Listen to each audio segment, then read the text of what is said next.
This is former TNA World Champion Raven, and you're listening to TNA Cross the Line podcast. Quote the Raven, nevermore. And don't cross the line. Or do cross the line. I'm not really sure if you're supposed to, you're not supposed to. I don't know. Whatever. You get it. TNA Wrestling. Cross the line.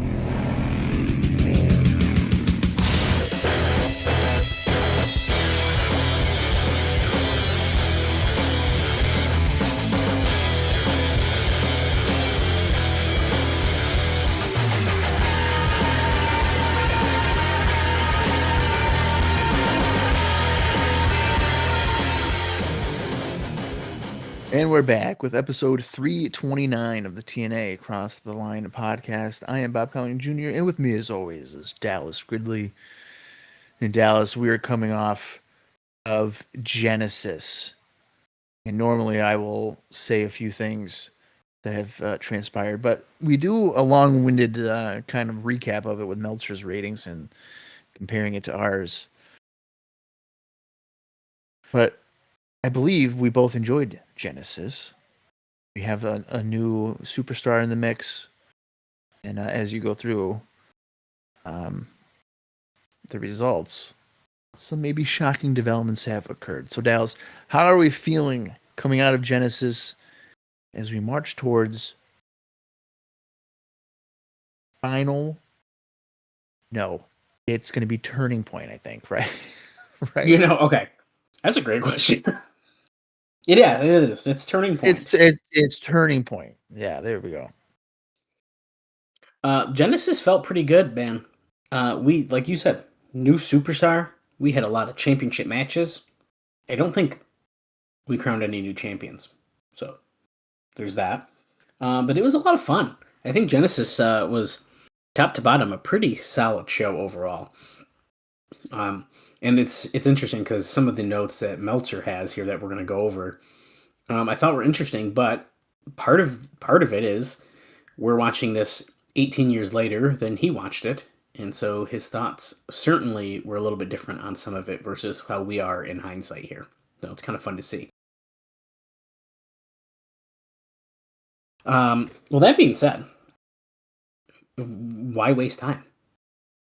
Let's just get right into it today. We have a huge episode of Impact ahead of us, the first one right after Genesis. So, as Bob, you noted, we liked the show. We gave it a thumbs up, both of us. Sometimes that's a rarity. I feel like pay-per-views normally were a little bit more aligned, unless you're like really pissed off, which tends to happen every like 3 or 4 pay-per-views. But not for this one. Did I get pissed off? No, I'm saying it's a joke. If you really don't like a show and then I'm like, well, it wasn't bad, then you're like, well, of course. Well, there's been instances where it is a brutal show, and then there's like a semi-decent main event, and you're like, you know what? Yeah, the first 2 hours and 35 minutes were pretty bad. But the last 15, I like it. So, thumbs up. It's like, okay. That's what I paid. If that's what I paid for. You didn't pay for 15 minutes of a 3-hour show. Listen, the crazy thing is, when we watched these, so what were they, $35 roughly in 2007? Is that what we think they were? So, they're probably $30, right? Something like that. So every time we get on here and we do a pay-per-view, what I do, I go into my bank account and I send $35 to my savings. So it's like I'm buying the show. And that determines how mad I am about it or not.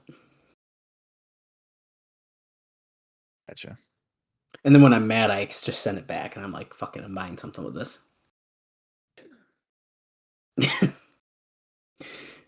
Anyway.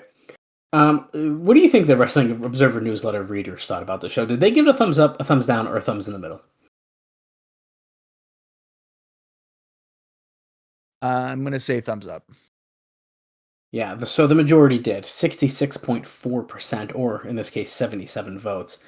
16.4%, or 19 votes, gave it a thumbs down. And 17.2, or 20 votes, were in the middle. So normally we say if there's a lot in the middle, then it's generally pretty positive, and obviously it was mostly positive this time anyways. So interesting to see. And this could have been people were upset about Kurt leaving with the title, the mystery partner. It could have been a lot of things, but you never really know. Maybe someone was just pissed. Who knows? What do you think got voted on as the best match from the show? Christian and Kaz. Yeah, easily. And it KZ, was, I mean, damn it. Yeah, it was a landslide in the votes too. That Kaz and Christian Cage, their ladder match. They had 81 votes for that. Any guesses on second place though?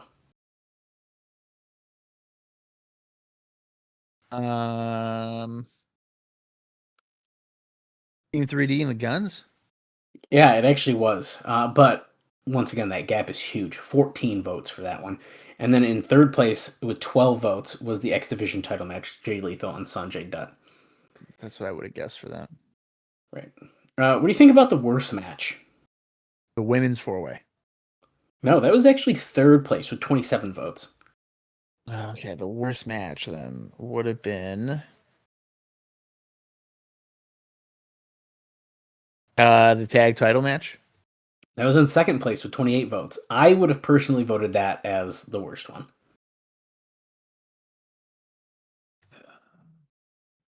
Reign and Abyss? It was with 45 votes. A decent amount got voted that. And I don't think that's that bad that it deserves that. Yeah. I was pretty surprised when I saw that, to be honest with you. Because of Rellik. Well, we'll get there. We will definitely get there. Okay, let's dive into this.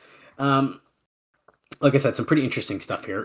So TNA presented its usual pay-per-view of hardworking wrestlers with Genesis on November 11th in Orlando, featuring the debut of Booker T and Sharmell. Yeah, that's right. That was the mystery partner, and Sharmell was even in attendance. Now, the entire show was built around the teasing of who this mystery partner was. The feeling was that not announcing the name would draw better than announcing them. Now, based on their response level, Dave says the show looks to have done an average number. We were down 22% from Bound for Glory, but that's also kind of pushed as their version of WrestleMania. And even though it's a long way from having that special aura, so, I mean, it's still Bound for Glory, right? But it was way up from No Surrender. And virtually identical to Hard Justice. So, not too bad, really, when you compare it to all these other shows. And Dave even says, though, that it appears to him that announcing Booker would have actually ended up helping the show more than the surprise aspect, but since you can't really prove it, it's probably not a huge difference either way when it comes to their pay-per-view buys. The full house of 900 fans, as always, I mean, always these pay-per-views are packed. They popped like crazy for Booker, as they always do for a name newcomer. It's the TNA pattern, he says. The new guy, whether it's someone like Sting, Raven, D'Lo Brown, Jeff Hardy, Christian Cage, or Kurt Angle, they're going to be a huge deal at first. And Booker is a good acquisition. But Dave says just like Sting and Kurt Angle, not going to be a huge difference maker long term. So, I mean, it's kind of just the way it goes. And we were even talking about that a little bit during the show as well. In the end, Angle ended up retaining his title, teaming with Kevin Nash to beat Sting and Booker when Angle pinned Sting. They ended the show teasing Nash, who Dave says was the least impressive in the ring. Well, he says, well, anyone on the show. They're teasing him as Kurt Angle's next opponent for the title. So we'll kind of see how that develops as we kind of go through these episodes of Impact. Now, the company did do some results that looked like they were trying to build for the future. Motor City Machine Guns scored a clean win over Team 3D, and Kazarian defeated Christian Cage in that ladder match to make him the top contender for Angle's title. Now, the key with Kaz is that now he needs to be portrayed in a new light, which means significant interview time. And he says, well, we'll see if this is just a result to build a TV match, and if not, or if it just goes nowhere, essentially. And I think that's a big talking point that we'll be discussing as it develops. Do you think that this could be something similar to Jay Lethal? Comparison. Because, Lethal beating Angle and does virtually nothing, and now KZ defeats Christian Cage. If he doesn't win let's just assume that he doesn't win the world title, right? Yeah. Where do we go from there? I mean, honestly, I don't know if there is anywhere to go. Because I'm trying to think of like a heel wrestler. So you got Kurt and Christian Cage are really kind of your main two. Mm-hmm. Let's say that he loses to Kurt. I mean, I can't really envision him. Not that he wouldn't be good, but I think right now it's a tough task to be like, oh, hey, he's going to be a potential main event guy. I can see him feuding with like AJ Styles, but then it's still kind of that like X Division level feeling, I think. Yeah. No, I think that's fair. So yeah, I don't know. It's definitely a tricky situation, that's for sure. So I guess I think the one thing that hurts him is that whatever this push is, he is like immediately getting a world title match. There's not that progression to get to that point. Well, because then it's like you either win it or you don't, and if you don't, it's not going to be a good look. Exactly. So then the fan is like, okay, now what? Yep, absolutely. So yeah, we'll see. I'm definitely curious to see what's going to happen because he had a killer match, and honestly, he had a killer match with him on Impact even too. So that's 2 in a row. Right. I think it's tough. I mean, again, like it's not really like they're heavy on the heel side right now. They got like two. It's just really Kurt and Christian. I mean, I guess Nash, but like Kaz and Nash. Like, come on. Well, right, yeah. If anything, Kaz. Oh well, there's Roode, but he's not a main event guy. But Kaz, if Kaz were to have turned heel, because then you'd have like Joe, you'd have Sting. Mm-hmm. You would Booker T now. Right. There'd be more guys they could potentially work with. Maybe they'll do it. Maybe they'll flip him. I doubt it, but What if the KZ gets with Tracy and then he immediately just turns into a dick like Robert Roode? I mean, like, honestly, I can't escape this. That's wrestling right there, is it not? You finally get the girl, and then you turn into the same. Yeah, dude. Yeah, it's like it writes itself. It writes itself. Dave goes on to say that the crowd wasn't as hot as it had been for the last few pay-per-view shows. He says, I can't really point to a good reason why. When I watched them pull out the barbed wire bat and take stuntman bumps off the stage to the floor just a few minutes into the opening match, I thought they were going to pay for it later in the show. But Team 3D versus the Machine Guns match that followed got strong crowd reactions. The problem is that the women's match was a generic bout with women who have not developed personas. And even the best of circumstances, women's wrestling is a hard sell. Remember, dude, this is 2007, very different time. Jay Lethal versus Sanjay Dutt had the credibility issues. No matter how great the match was athletically, Dutt has been pushed largely as a jobber, and his gimmick doesn't help him get any reaction. Plus, the two are pushed as a team, and the match had no story behind it. So some will be critical and say that they worked too fast, but they did in spots. But the problem was the build-up before they hit the ring. She said the show picked up with Christian Cage versus Kaz in their ladder match. You would have thought the crowd would have been hot for the main event, simply for Booker's debut, and they were early. The match was nowhere near the caliber of most TNA main events, and the people sensed it.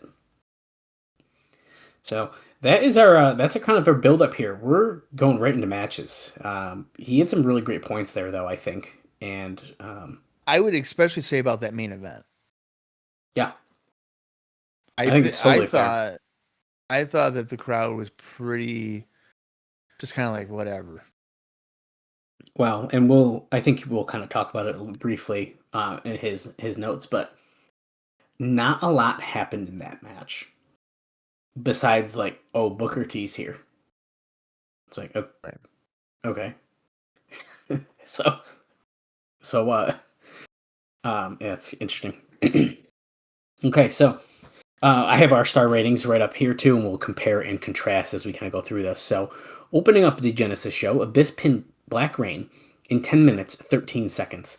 The only good things I can say about this match is thank God there were no thumbtacks or broken glass bag spot, and at least the crowd was into the match. But it was the kind of a stunt show that made no sense in the opening match slot and was completely overbooked. And he kind of goes through all the spots, of course. He says the finish saw Rain hit Abyss with brass knucks, but Abyss ducked and used the black hole slam for the pin. After the match, Abyss got the key and unlocked the box that looked to have a man inside. And guess what? It did. It was Johnny Stamboli. Which is so funny to... In hindsight, it's so funny to read this, right? He says he had a great Muda mask on, which it is a very similar style to the more modern Great Muda mask. He blew mist in Abyss's eyes. And we already said his name on the show. They did not on the pay-per-view, but we are well aware who he is. His name is Rellik. And Rellik put Rellik and Rain, then put Abyss into the box and then threw him off the ramp. Yes, that was all happened in the opening match. Now listen to this, Bob. I couldn't believe this when I read it. Abyss asked that the crash pad be removed from the floor, to make it legitimately more dangerous. Now he could have been seriously hurt because you can't control the box as it falls, but he only came out with a minor kink in his neck and a minor bloody mouth. Then they cut away and never addressed it again. And it was like, it was just a bad dream. The crowd did get most of it, but for an opening match, it is a 47 levels of stupid. He gives this match a 1.5 stars, and me and Bob both gave it 2 stars. It's a good point that, he got shoved off the stage and they don't even really mention it again. I feel like to an extent, it's just kind of because it's Abyss. Of course, he's gonna fall from something or rub into his skin or whatever the case is. In the defense of TNA for this comment too, I feel like on a pay-per-view show, you kind of do just keep moving forward. I feel like if we were, if we're watching Jay Lethal Sanjay Dutt, right? That's 1, 2, 3 matches after, and they were like, "Can you guys believe Abyss got thrown off the stage?" I'd be like, I don't care anymore. Like we're already past that. We're on something else. So I see what he means about they just kind of move past it and it's whatever. But I feel like that's more of a TV thing to do. Is like, oh, did you guys missed what happened earlier in the show? Yeah. No, I guess you're right. Pay-per-views, you're going to keep moving. Yeah, but I feel like on TV they wouldn't even. I don't know if they would really address it. It depends, I guess. But... You're right about how it depends, because there's 2 ways they would go about it. Number 1, they would just completely not do it. Or number 2, they'd show it way too many times. Yes. To the point where it'd be like, this is fucking too much. Right. Now, could they have followed it up later in the show if they did an interview with Black Rain in the back or something? Maybe. I guess so. And then it's like, oh, we talked about something. Yeah. But, I guess that could have sufficed, but... I don't know. They should have done something where they opened the box and then Abyss wasn't in the box. Where'd he go? See? It's just like a really bad camera cut of they just get him out real quick and cut it back to him. Yeah. And it's like, whoa. What? And it's all the fans acting like they're like, yeah, whoa. I think they did that. I think they did that in Wrestling Society X or something like that. And everyone's like, whoa. Or you know what else it is? They did it with the Broken Universe stuff, with the Hardys. They'd appear in the ring and the crowd was just like so dramatic about it. It's so funny.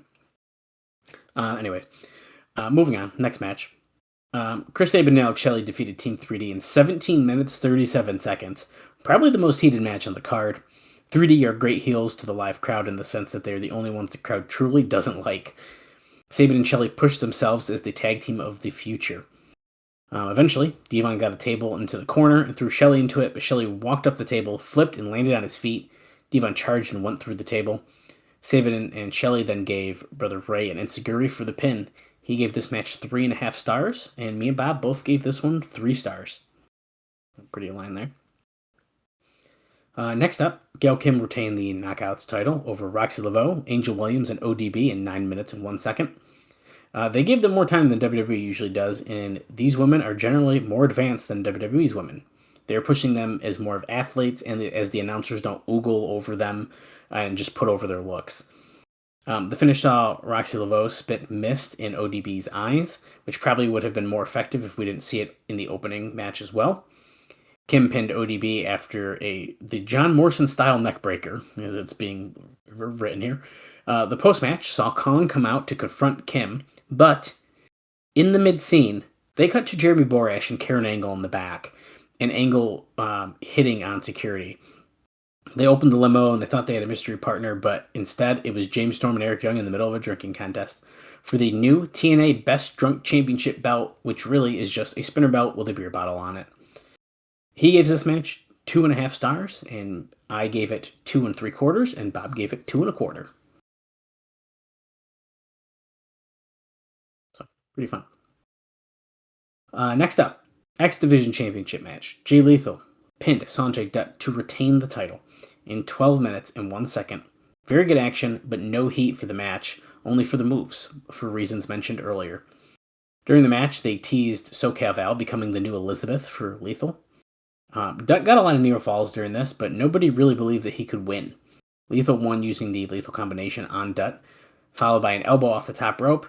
Post-match saw Team 3D hit the ring, laid out both Lethal and Dutt, and whipped them both with belts, one with the X belt and the other with a studded belt that they've been using. Brother Ray left, stealing the X Division title. He gave this match 3 1/4 stars. I gave it 3.5, and Bob gave it 3. Pretty aligned here. I feel yeah, and I feel like X Division matches, at least for a period of time, I think I go into it with the expectation that it's going to be at least 3 stars. And if it's not Absolutely. like a 3-star match, I'm like, what the hell? Why? I totally agree with that. There was a very small rough patch that it was like, what are we doing? And I think part of that was, I'd say the end of the rough patch is when like Kurt Angle had the X Division title, and you weren't really doing anything with it. So once we got past that, I think we started picking back up again. But okay, so I wasn't even thinking of that as a rough patch. I mean, this at this point, this is like 3 years ago, but the like the Sonny Siaki run. That was weird. That was a weird time, dude. That was a very weird. That was weird. Yeah, that was. Yeah. Which is crazy because we like Siaki, and then when he's the champion, it's like we are dragging down the X Division right now. Like it was weird. I do remember that. I think when they were doing like the Jackass kind of stuff too and being goofy, that was like a weird. Like we weren't having like really solid matches. It was just like really random skits and stuff like that. I think that's more of like the quote rough patch that I'm kind of talking about. But yeah. But I agree with what you said. Next up, it was the tag team title match. Tomko and AJ Styles defeated Rick and Scott Steiner in 10 minutes 43 seconds to retain.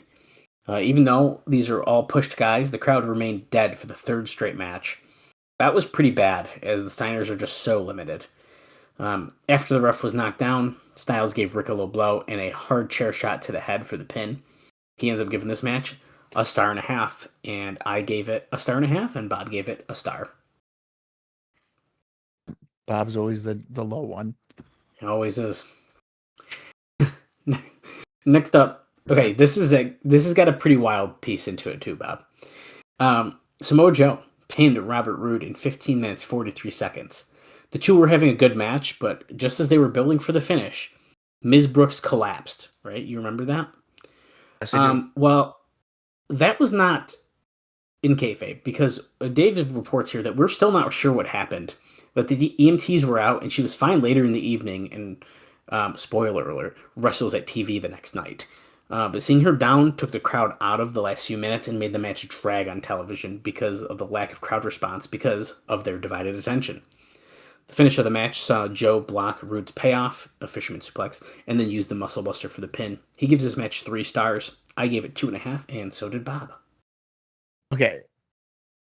They're saying it's not a kayfabe. I feel like if it wasn't kayfabe, they wouldn't have addressed it.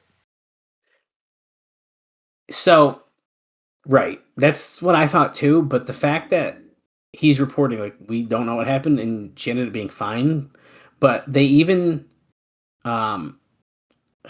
where's the line? Because I technically, Okay, so this is a slight spoiler, but it's probably in a commentary thing that we're going to miss anyways. This is I'm assuming on the show we're about to watch. It was portrayed on TV like it was a mystery attack and part of the show, because Mike Tenay ends up talking about how they didn't see what happened. But it seems like her actually collapsing was not scripted. So the way I took it, because the way that where she was standing when she collapsed, I think was near the fan. Yes. Like the crazy, like the obsessed Robert Ripley. I think that's what we were kind of talking about. Yeah, so I kind of thought that maybe she had been hit by the fan or something, and the cameras didn't catch it, and then maybe on Impact or whatever, or later on, even on Genesis, they'd be like, "Oh, this is what happened." Yeah, so I'm assuming we potentially might switch into something like that, but it does not appear that is actually what happened. That's blowing my mind right now. That was a legitimate fainting. Well, and not only that, they didn't know it enough at the time, so they kept showing her. Which is blowing my mind. How does somebody that's in Gorilla or the production team not... I mean, I would imagine they would have like, hey, this is kind of like what's going on. Right. Looking at your sheet, you're like, I don't see anything that says Tracy passes out, do you? Well, Yeah, just show her. Just put it on there. Like, I don't know. Yeah, it's very interesting. And I don't know, maybe nothing will come of it, but I found that absolutely fascinating. So, and that's what happened. There's so many ways, there's so many things you could do. You could do that, right? The whole craze fan thing. And like she hit her and like nobody saw it. Or you know what I would do? You make it even more like a personal thing. Is that I would have it where the stress of everything with Robert Roode and her mom, she passed out. And that's where the KEZ comes in. And he'd be like, baby, I'm gonna fight for your freedom. Oh, I like it. And you have your maybe a more lengthy feud with Roode. I like where your head is at.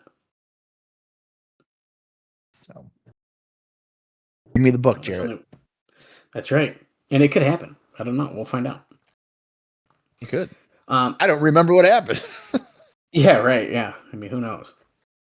Next up, is the big one that we keep talking about. Kaz defeated Christian Cage in 15 minutes 13 seconds of a ladder match to win the Fight for the Right tournament. Lots of crazy spots in this match. Now, we're obviously not going to talk about them all, but toward the end of the match, Christian was climbing, but Kaz used a springboard dropkick to the ladder, knocking Cage over, and in doing so, the contract for the title match that was hanging above the ring fell to the ground. Now, for a moment, nobody knew what to do, which, fair. Now, this has happened in the past in TNA, and they have rehung it, but that would have killed the flow. And I totally agree, and I called this out while we were watching, that it felt like we were hitting the climax of the match, so you don't want to just stop and do it. But luckily, since the clipboard didn't fall, they said that the winner of the person who has to grab the clipboard. You have to grab both. Styles and Tomko came out. It should be noted, in a promo earlier in the show, Christian told them not to come ringside during his match. Styles took that as a wink. Help me if things were bad, but then he made it clear it wasn't, but Styles didn't believe him, so that's why they still end up coming out. Now, Christian Cage climbed to the top, saw them, and started yelling at Styles. This gave Kaz a chance to climb up with him. The ladder tipped over. Christian went flying over the top rope onto Styles and Tomko to the floor. Kaz landed feet first on the top rope, balanced, held onto the ladder, and then stepped on it to kick off the ropes where he could grab the clipboard and won. He gives this match 4 stars, and me and Bob also gave this match 4 stars. Very solid ladder match. Heck yeah. Next, he just calls out another show-long angle was this Storm versus Eric Young drinking contest with Jackie Moore. Who was also there. Now, they were in the room in the back for this one. Now, Borash came in, and he has an interesting call here. He says, Borash was all over the show. And he says, this is my thoughts on this from a decade-old perspective. One of the most subtly funny characters he ever saw in wrestling was Gene Okerlund in his AWA days. Reason is because he just get a line in and make the face at the right time, right? It's how he ended up getting really famous and blah, blah, blah, blah. So he says, Borash has a similar timing as Okerlund, But instead of being a funny guy who adds to the skits and becoming a key character who is clearly attempting to do comedy as opposed to being funny naturally, that the whole dynamic changes. Not that some of the segments weren't funny, because the skits that he tried to find out who was in the limo got nowhere, and then Karen Angle got them to open the limo was good. But at this point, Borash said he needed a drink while Storm and Young were both loaded, but still drinking. They agreed that whoever could stand up and get out the door would win the drinking championship belt. Storm ended up getting up, acted dizzy, and collapsed, so Eric Young ended up winning the drinking championship. But I mean, Borash is all over the shows. I actually do think Borash is pretty funny in these kind of things, so I don't really mind it, but it was kind of an interesting call out. Yeah. Finally, it was the main event. Kurt Angle, he retained the TNA World Heavyweight title by winning the fall, pinning Sting in the Angle and Kevin Nash win over Sting and Booker T in 13 minutes, 41 seconds. I missed this during the entrances, but apparently Kevin Nash had a new nickname, Bob, according to ring announcer Dave Penzer. Did you catch it by any chance? Oh, you see, this is the bad thing where my volume is usually pretty low. Oh, okay. Yeah, that's fair. His new nickname is apparently the Silver Fox. I feel like I do remember that now. And I totally don't know if I recognized that when it happened. And maybe I did. I guess if anyone listened and heard me say it. But that is hilarious to me. But now, after all of this, they teased Booker T coming out forever. I mean, what? It had to be 4 minutes. It was long, dude. But the crowd went nuts for him. He seemed almost overcome by the reaction, because it's probably as big as any he's gotten in his career. But the match really never got... Can we wait a minute? Hang on a minute. Okay. We're trying to see who wrote that. That's Dave Meltzer. Bullshit, dude. Can we? All right. Context. Context is huge here. Okay, there's 900 people on stage. Maybe they're loud, dude. No. Out of everything that he's... I would have to say that every entrance that he ever did in WCW, WWF, Global Wrestling Federation, were louder reactions on average than what he would have got out of the Impact Zone. Give me a break. That's funny. That's insane. Yeah, it was a funny note. It was funny. I'll give you that. Well, after that, he says that, the match never really got going. We just kind of discussed this a little bit. One of the things that happened eventually is that Sharmell came out to attack Karen Angle. That was her debut, so she came out a little bit later in the match. Styles then threw the title belt to Kurt. Nash had set up Sting for the powerbomb, but Angle then hit Nash, his partner, with the belt shot and used the Olympics slam on Sting. Angle then went outside the ring and got referee Roode Charles back in. The delay was so long between the Olympic slam and the cover, and everyone expected Sting to kick out. This made the finish flat when he didn't end up kicking out. He gives this match 2.25 stars. I gave it 2 stars, and Bob gave it 1.5 stars. Yeah, it checks out. Yeah. So, Bob, that wraps us up for Genesis. I don't have any more notes about that. The only thing I did want to mention quick before we get into today's show is the ratings from last episode of Impact, because we have that, and I think it's actually a pretty interesting one. First off, they did a countdown to Genesis special, I believe on Saturday, pretty late if I remember correctly. That got a 0.31, so I mean, yeah, that is what it is. But the more interesting part is our go home episode of Impact from November 8th. It did a 1.12 rating and 1.5 million viewers. The show did a 0.69 in males 18 to 34 and a 1.01 in males 35 to 49. It was the most viewers the show has done in its 2-hour format. It came within 100,000 viewers of ECW, which would be the closest it has come to ECW in a regular time slot in history. And this is really interesting because we have to see what's going to happen when the two shows go head-to-head on December 6th and December 27th. TNA should have the slight edge, but WWE has the ability, of course, to put main level talent on the show at any time to swing the difference. So you never know what'll happen. That rating was for Impact? Yeah. 100,000. Wow. So ECW has fallen that low? Yeah. So they were within 100,000 of each other. I mean, that's pretty crazy. I mean, they start like ECW and Sci-Fi started off pretty good, and then within about 3 weeks, people are like, "Oh, this sucks." Yeah, I mean, they that's happened very quickly, as you said. I remember. Yeah, because we're going on like what year?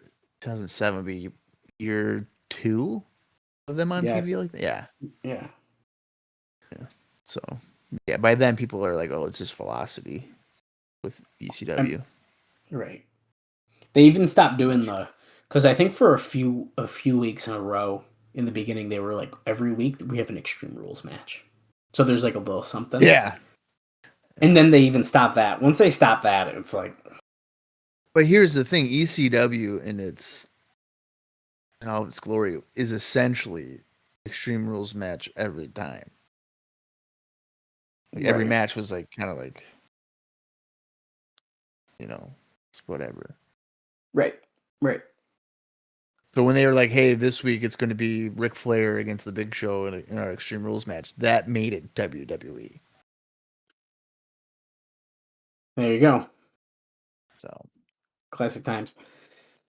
But yeah, like I said, that pretty much wraps us up. During the show, Bob, I don't have a lot to talk about. I'll just tell you right now. We will be talking a lot about some upcoming tours, though, including the New Japan versus TNA feud, and it's starting to pick up. So we'll find a spot during today's show to talk about that at some point. So it's actually really interesting. riveting! I can't wait to hear about New Japan in 2007.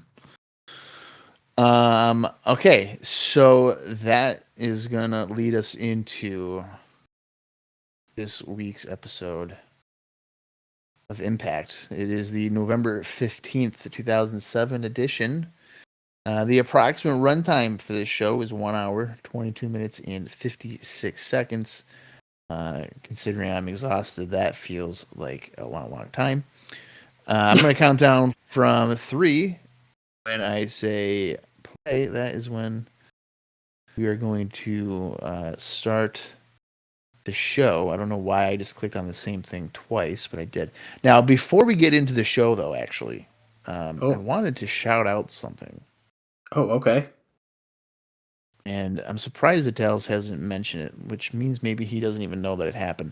But they tagged you, so you would know this. So on Twitter, there was a guy by the name of Andrew that tagged both myself and Dallas in a post. Actually, at 2:35 in the morning, he tagged us in a post, and he praised our podcast, this podcast right here. Andrew said, "I just want to let myself and Dallas know how big of a fan I am of their podcast, Cross the Line TNA. Really into it as a companion while watch old TNA pay-per-views and episodes of TNA Impact. It's the best." Andrew, thank you so much. I did Dallas not is see really this. choking up. Dallas is literally choking up. Now, I wanted to say this and make a comment here, because I believe that at some point on this podcast, I may have joked for someone to do that, and I would pay them money. And if I did do that, that was a bet. So Andrew, I'm sure you're gonna listen to this. Whatever I offered, I don't have. I would offer you like $50, but we don't make any money. We've lost money doing this. We have actually lost money doing this. I've lost relationships because of this. I'd actually believe that, to be honest. Yeah, well, it's true. Many a times. Many times. Sorry, babe. Can't go out to dinner because I got to do a fucking 6-hour podcast with Dallas. Okay, see you later. Yeah, it's been a good ride, but no, seriously, that was great. I did not see that, so thank you for calling that out, Bob, and thank you for listening, Andrew, and everyone else who listens to the podcast. We really appreciate it, and we love seeing comments like that, and interacting with us on Twitter is always a good time. So I put a lot of work into it, so I'm glad people are enjoying. It's also Yeah. I'm actually even more surprised because he tagged my personal page and I did not see it. In fact, it's still not loading on my page. So Yeah. Well, just he decided to do that at almost 3 o'clock in the morning. well, we don't know his time zone. Oh, it says California, so that's like midnight. Oh, midnight. Okay, so I guess that's not that bad. Now, if he's listening to us at midnight, that really means something. Because either one, we're keeping you entertained for something, or we're putting you to sleep, and both are great. I'm not offended by either one. No, I think that's great. I've had friends tell me they will wake up, and he may even hear this. So Terry, shout out to you if you're waking up listening to us talk about Genesis 2007 before this episode of Impact. Well, I don't know if it was necessarily this podcast, but Jordan used to work while listening to us. See, that's a good way to pass the time because we talk for a long time. Ew. And it gets exhausting for sure. All right. Yeah, I just wanted to do that real quick, and I figured I'd do it at a point in the show that maybe people would actually listen to it compared to the end when probably people tune out. Anyway, so the approximate runtime for this November 15th, 2017 Impact is 1 hour, 22 minutes, and 56 seconds. I'm going to count down from 3. When I say play, that is when we're going to start the live watch. Now, of course, if you want to watch along with us, head over to the TNA Plus app, or if you have it in your own personal collection, that would do the trick as well. We go 3, 2, 1, play. Okay, as we're gonna do in our intro, there was an Explosion episode taped during this, Bob. Explosion 214 airs on November 19th, 2007, where Eric Young defeated James Storm, which is kind of funny because of the whole drinking contest thing. But wait, Jim Cornette. We are not allowed to name 2 individuals on the show because they did not sign their contract. He's yelling at Tenay and Don West minutes before they went on air. Now, he's hoping to have a contract signing tonight. Do not mention their name. Who's he talking about? I think he's talking about Booker and Sharmell. Oh, shoot. So they haven't signed their deal yet. Or is he talking about Rellik? Well, here's our intro. We're not getting a Genesis highlight. This is disappointing because I was going to step away for a second. Already? Yeah. I know. But hey, we're entering the Impact Zone. Abyss versus Black Rain versus Rellik. Which, look at that backwards K-Bob. It is Killer spelled backwards if you didn't know. Whoa. Oh, no. Kurt Angle defends the title against Kaz. Shit. Well, we know where that's going. I'm sure it'll be good, but I mean, that's... Yeah, there you go, though. That's what they're doing with it. I mean, that sucks.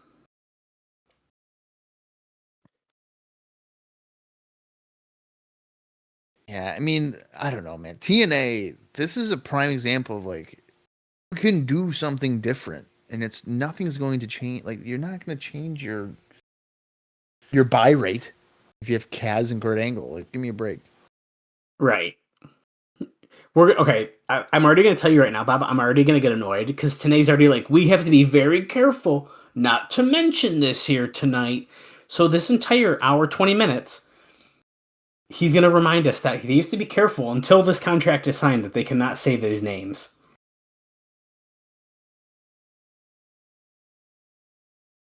Oh, I forgot about this. What? There's this slight alignment with Tom going Styles with Angle, and they are coming out with him and Karen right now. Well, now, but here's the thing, okay? They knew who the person was that was teaming with Sting for weeks because of all the teases. Yeah. So suddenly they can't say his name? Correct. He's not signed his deal yet.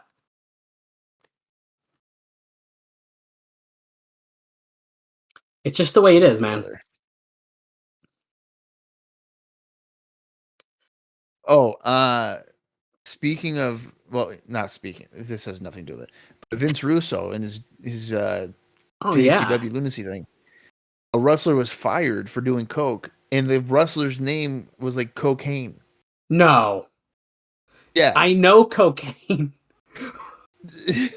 I know who that is.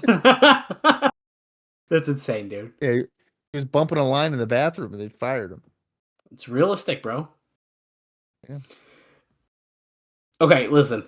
Kurt Angle is talking and rubbing it in everyone's face that he's still champion. So I'm going to let Bob take this one for just a second because not a lot's going to happen.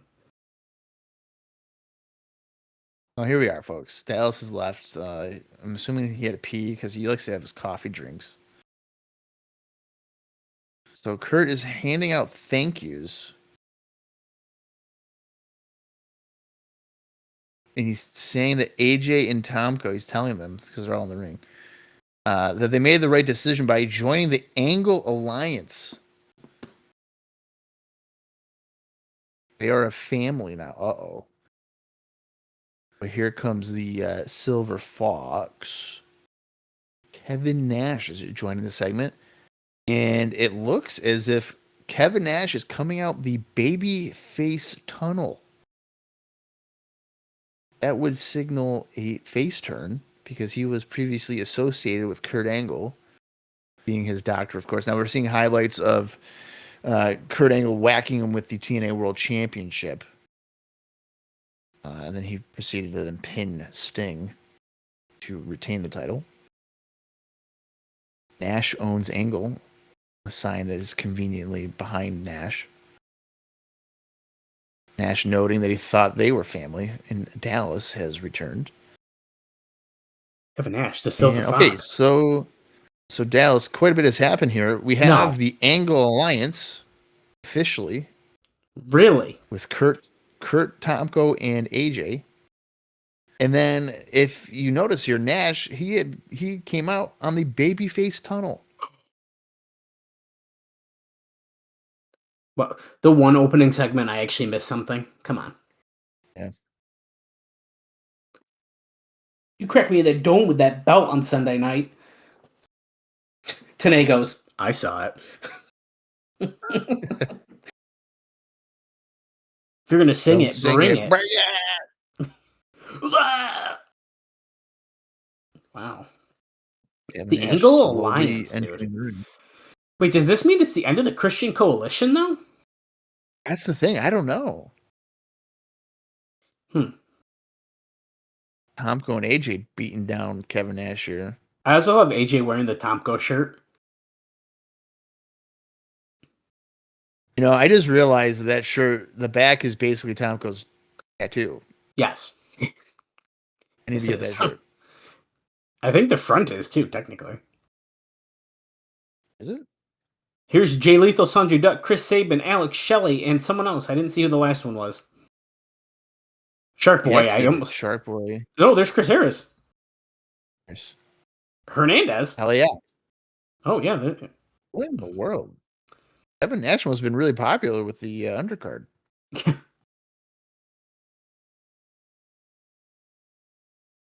I don't know why Shark Boy just constantly having a new rap is cracking me up. Dude, it's so funny. Who's this? There's an injury every week. The instant classic, Christian Cage. KZ? No, it's the instant classic. He's not even aware of Styles. He has no idea. Okay, I kind of like that. He has no idea about the Angle Alliance. Oh, Crystal's here. Someone just yelled from off camera. Oh, it's Kevin Nash on the phone. Just get here, please, would you? Okay, thanks. Just get here. Okay. Oh, shit. He said his friends are coming. Oh, shit, Bob. Look at this intro video that we're seeing. Rock and Rave Infection. We heard the name mentioned backstage, and Christy Hemme was not happy when Jimmy Rave mentioned this.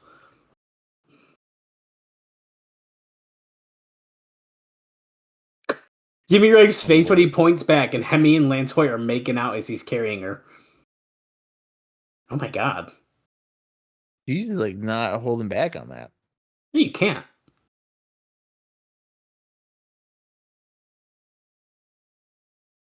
You know, honestly, Lance Hoyt probably didn't care that he was getting paid $150 because he was coming in to make out with Christy Hemme every week. I mean, yeah. Bob would do it for free. Fucking, I'd pay her. Well, slow down. That's illegal. I'd pay her 100. I'd pay her 150. No, I'm not having sex with her. I'm just kissing her. We don't know. $150. Oh, I know. It looks like the Rock and Rave Infection are going to face up against LAX.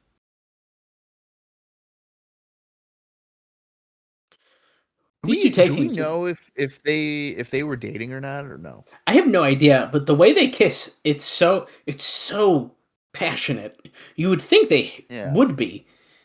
Oh shit! Christy just distracted Hoyt, and Hernandez knocked him out of the ring as the bell rings.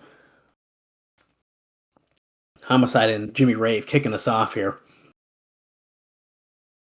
Because, honestly, Hemi's here for a while. It'd be interesting to, pay attention for when Hoyt eventually leaves TNA. Because if they were to split, that might be a reason why he'd leave the company in general. I feel like it's not anything I've ever heard before.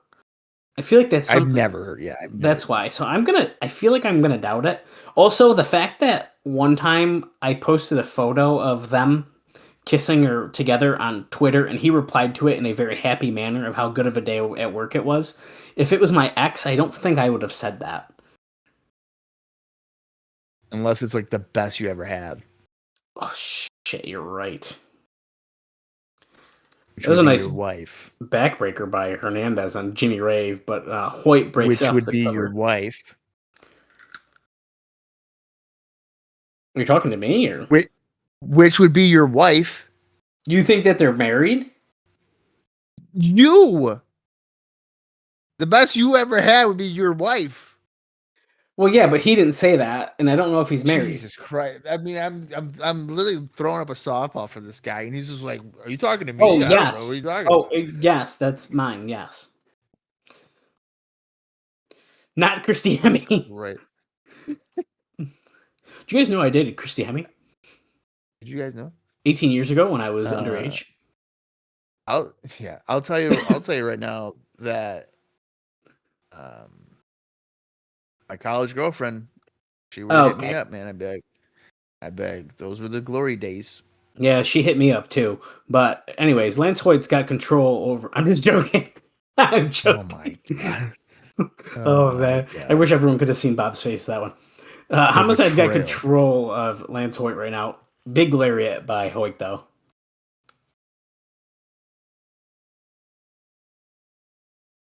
And speaking of Hoyt, I shared a picture with Dallas the other day about I think it was his WWE picture, and I was like, "Oh my god, it's just a bigger version of Chris Sabin because he looked just like Chris Sabin, but if he was taller."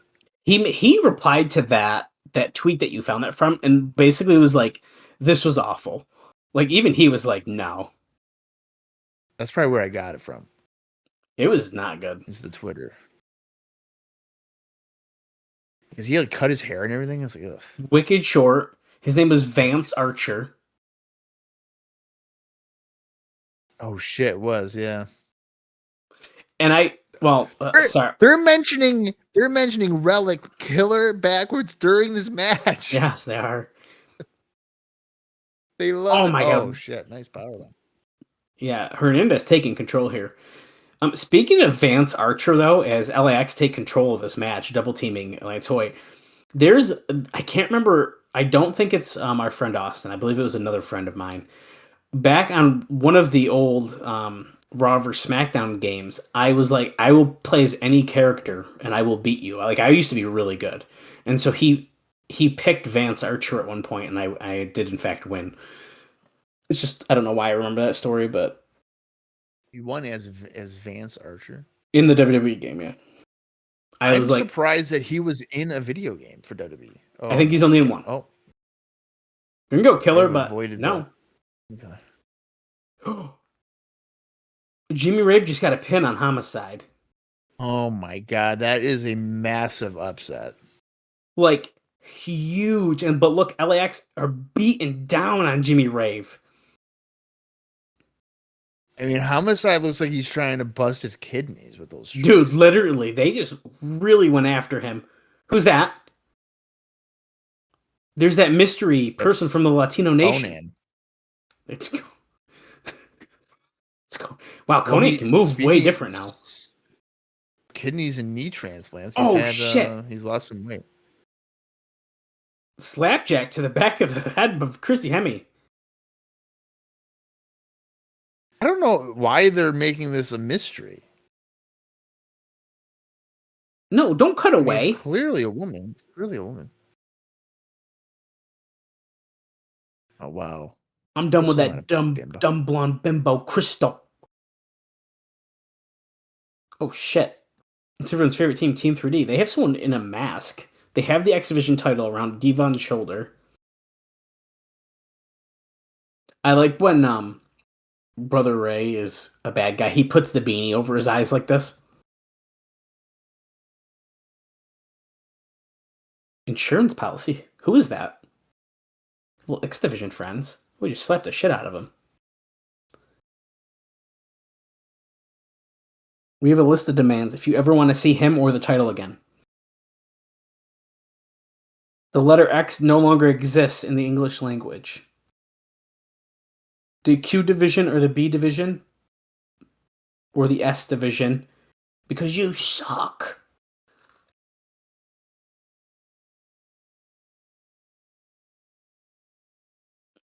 All you idiots in the Impact Zone better stop chanting. That was awesome. Or me and Devon will jump over the guardrail and smack you in your fat faces.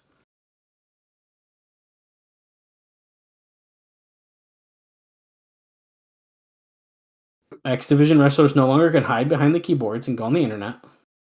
We know who's under the hood? No. They want 10 cases. 12 cases of ding-dongs. They like ding-dongs. What the fuck? Yoo-hoo? They want the old one when they were growing up as a kid. What in the world is happening? He wants ding-dongs and yoo-hoo. And he's getting really giddy about it. Immediately, starting now, all X Division wrestlers will turn over their rats to Team 3D. The ones who sit in front row in the Impact Zone. And their mothers. Okay. This guy wants 12 cases of ding-dongs and 5 cases of yoo-hoos. And all the rats and their mothers. And all the rats. And we get rid of the letter. Oh God, he's sticking. That is maybe the most disgusting visual I've ever seen in my life. Crystal is with Christian Cage here. They're like, hey, you've had a hard time. You just lost your match with Kaz, and now AJ and Tomko are with Kurt Angle. Do me a favor and shut the hell up. You know, that was kind of a bitchy move there to blatantly remind him of something that he clearly knows happened. I mean, yeah. Look at my face! Everything I have in Genesis to become the number one contender. Blood, sweat, tears. I gave it all. What? Undefeated. I did everything to keep my undefeated streak alive. She's like, what? He's like, I am undefeated. Yeah. Don't you ever question me about that. You got it? Who are we to say otherwise? It's true. All I asked you to do was come nowhere near ringside at Genesis and let me handle my business. And you couldn't even do that.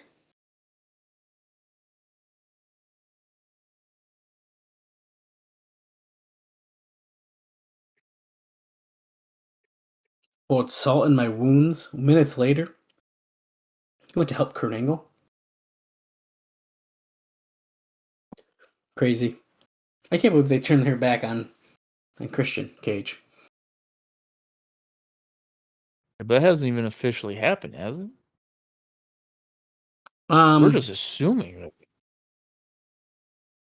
I don't know. I just can't believe they did this to him.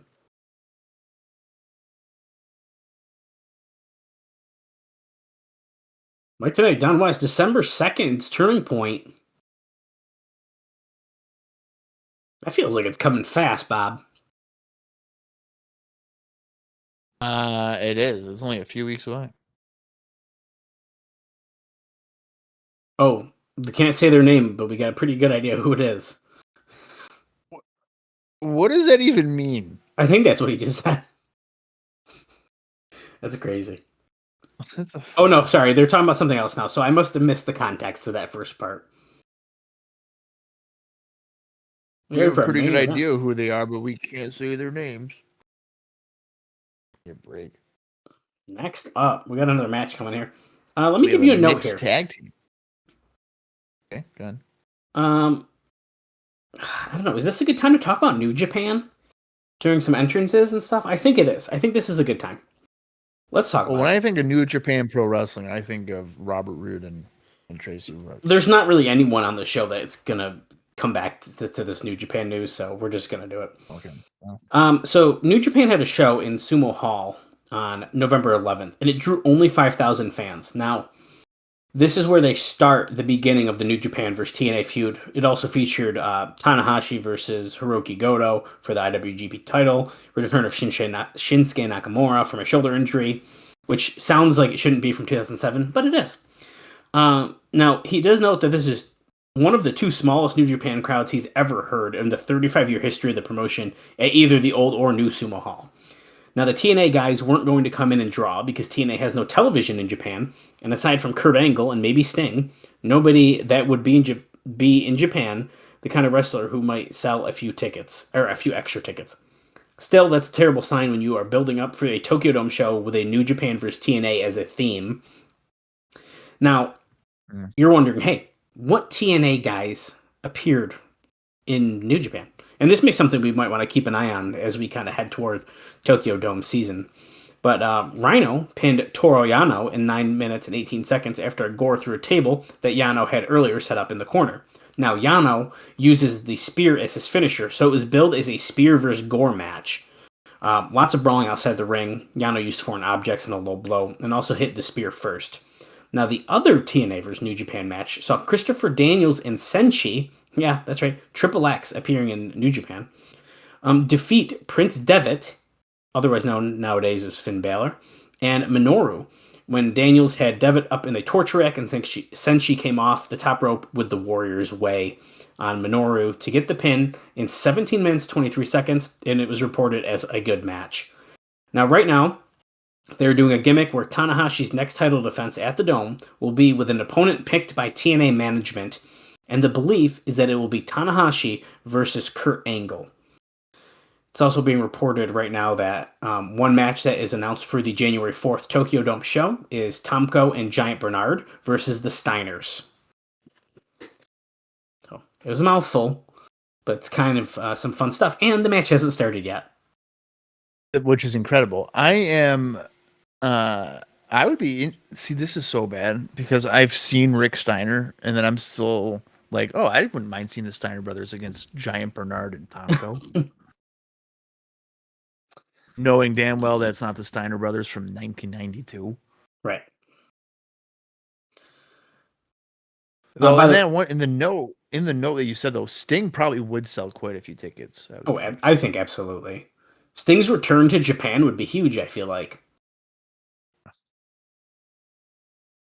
I don't know if we said the competitors of this match when we said it was mixed, but it's Robert Roode and Tracy, who, once again, fainted at the pay-per-view yesterday, and against Gail Kim and Chris Harris. What? 3 three-way matches to determine... Oh, wait. Sorry. X Division competitor, a heavyweight, and a tag team wrestler. 3 three-way matches. Winner receives $25,000, and the loser must wear the turkey suit. Let's Go, baby. It's a Thanksgiving, the Turkey Bowl episode. It's the debut. I am hyped. My God. That is a TNA tradition, and you can roll your eyes all you want, but it's TNA, baby. I hate that. Now, yes, the first ever Turkey Bowl. Now I'll tell you right now, Bob. The next episode that we watch next week, that was taped the day after this one. They taped, I think, 2 episodes, including the Thanksgiving one, so they were able to have that time off to spend with their families for the holidays. But that also being said, the episode that we're watching right now, I think it's one of the matches, I will call it out when it happens, was taped at this show after the explosion match. So really weird taping situation. It's weird. What? I'm getting frustrated. What, you don't like the We have TNA our- guest door they just showed? No, I hate it. And they're like, those are the people, we Because- can't say their name. Because here's the thing. They have not said it, right? No. They have not shown footage of the match. So people tuning in are like, who the fuck is it? Honestly, Is that what okay, they're trying to do? I think you're right. Because they kept this mystery from the pay-per-view. Now, the only thing I'm wondering now, and I guess I could try to check as this match is continuing after the commercial break. I also just want to call it before I forget. Tracy is sitting in front of the number 1 fan person. So I don't know if they're definitely teasing that whole thing or not, but I wonder if they mentioned Booker on TNA's website. Because if so, and you could have just went online to see who was in the match, it is pointless to do this.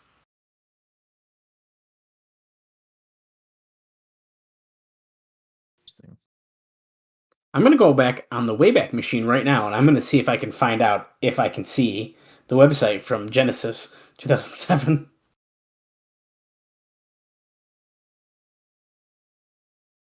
Roode has control of Harris now. A little chin lock action. Of course, Bob. Of course. They do not have any screen caps from November. Because of the surprise, dude. Makes Guests sense. that they have on this show. They can't possibly have it on the internet. Oh, wait. I clicked the wrong date. Hold on. Nope, there's still nothing from November. God damn it. Oh, that's funny. Wow. They must have. I bet you Jeremy Borash was like, listen, in 18 years, people are going to be doing. In 18 years, people are going to do a podcast, and we can't have any footage of this. So, you got to keep the bit. It jumps from October 2007 to April 2008. Huh. They really scrubbed the whole internet so that we couldn't see this mystery person. But hey, if you're wondering, Bob, you can still download this background for your computer from Genesis 2007. I don't hate that. No, it's actually really cool. I'm going to be honest with you.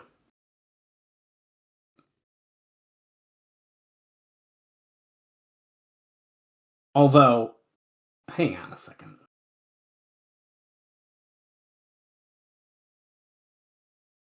Knockout blow. Steel chair shot to the head, and Roode gets the win.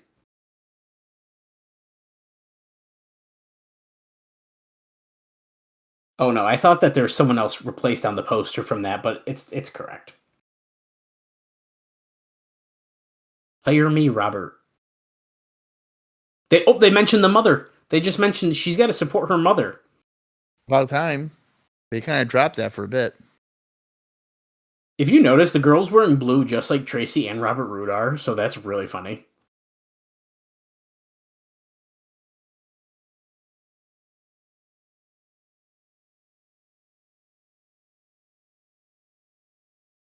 The beatdown continues, Roode hitting Harris with the chair again.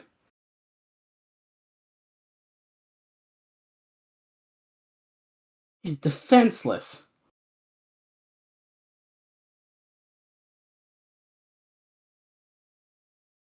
Ms. Brooks is screaming at him to stop. This is out of control.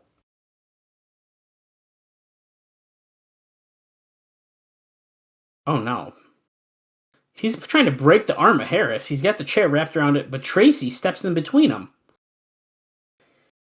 Are you kidding? She's saying don't do it. She doesn't want to see more damage done.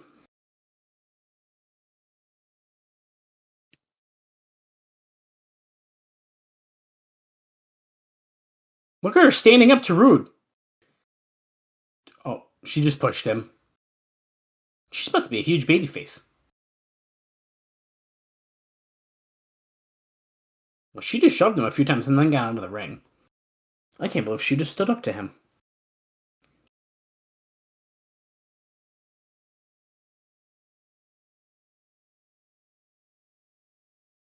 Oh my god, we're ripping. Oh my god, she's grabbing the #1 fan. This would be termination. I know. She's literally attacking a fan. Also, Bob, when it cuts back. Oh god, Roode loves it. Oh shit. Where's Eric Bischoff? Hot lesbian action. Oh, she's getting pulled away too. Wow. The Turning Point poster I just saw on the apron. I was gonna mention that because I paid attention. What the fuck? Scott Hall is here again. Hall? Whoa. Oh my god. Is Scott Hall about to wrestle? He said, me and Big Kev will play. What? Well, here's a good look at the poster as Jim Cornette and Matt Morgan are talking. It's Black Rain, Abyss, and Judas Macias. Yep. So you can tell where the plan was heading because clearly, but now we have Rellik instead. Rellik. Uh-oh. He's yelling at Morgan for making matches and answering requests and all this. And he's blaming Matt Morgan for the special guests who have not signed yet. So they're trying to say that Matt Morgan is the reason that Booker T and Sharmell are here, but also the reason that they didn't sign their contract.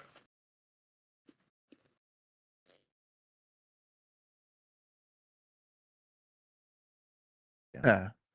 Matt Morgan's angling for Cornette's job, apparently.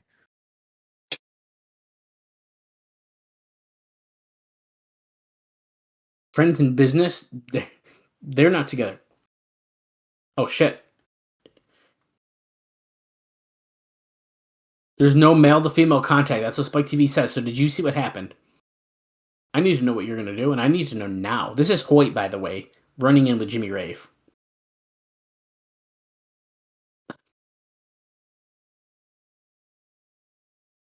If you're going to go over my head, you better make sure you can breathe up there, because the air is real thin. Uh-oh.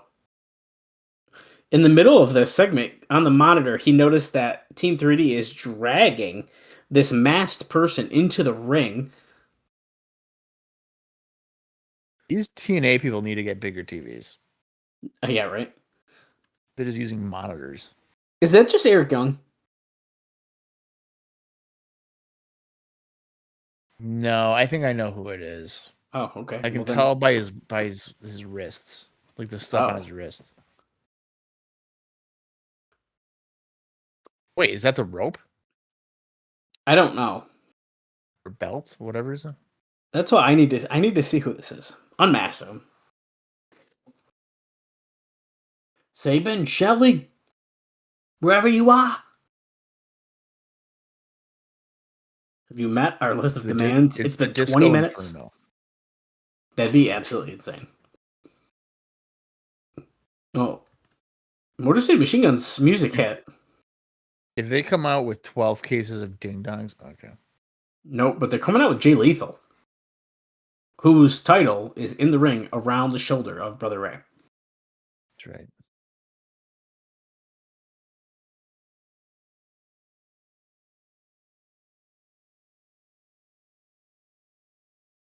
First thing, fellas, we were listening to your demands, and you know what? We help, but listen to a few of the extra demands. You asked for ding dongs.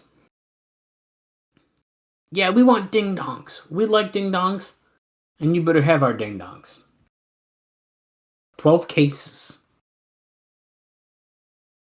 You guys wrote these demands. You've asked for anything in the world. Money. Cars. Strippers.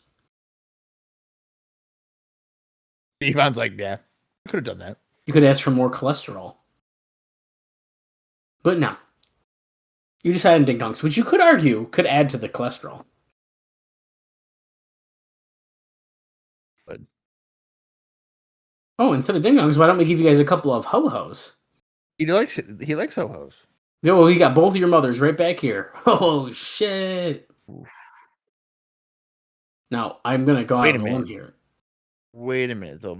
They are brothers. So it'd be only one. Oh.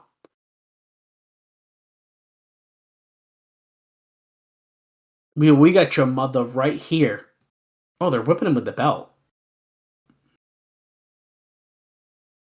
You take one more step, and I will bitch slap your mother again. Now, of course, it's clearly not their mother.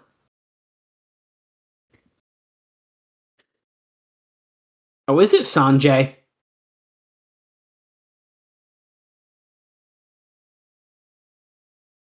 No, I think I know who it is. You want to know who one of your little X Division boyfriends are, wouldn't you? I would say it's like borderline not even an X Division guy. That's what I'm wondering here. The crowd is chanting, "This is awesome," which is exactly what Team 3D told them not to chant. But I feel like he said that because Brother Ray likes to hear that chanted, because generally during his matches, the fans are not chanting that. It's Havoc? They just unmasked it. It's fucking Havoc, dude. Lethal doesn't even care. He's like, just give me back my title. Well, yeah, what? You can keep Havoc. I don't care about that guy. We haven't seen Havoc in street clothes in quite some time. Yeah. Before you guys come down here, I just need to let you guys know something. It's a little secret. There's a traitor within the X Division. Look, they literally don't care. They're just running into the ring. See, they're scared. You little punk. Here's Petey, Sanjay, and Shark Boy coming in from behind. Now, Shark Boy, as Bob noted, is wrapped up very well. Lethal has helped Havoc, so I guess he does care. Is Havoc the one who's going to turn his back on the X Division? Yeah, I think so. Well, he is. He's hitting the X Division guys. Swerve, baby. Total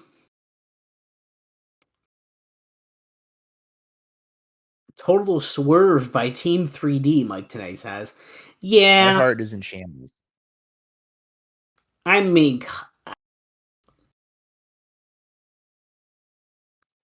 oh, not the freaking Shark Boy. This guy's gonna have more raps. yeah, right. That was not like a shock at all. No, I mean Havoc is a guy they've done nothing with, so I guess this gives him something to do. Right, right. Do I care? What a weird combo of people, though. Like I said, though, Havoc, I don't see him as an X Division guy. He is, though, I guess. So, I think he is. Yeah. In Team Canada, he was never. It was always Petey. I mean, in that regard, yeah.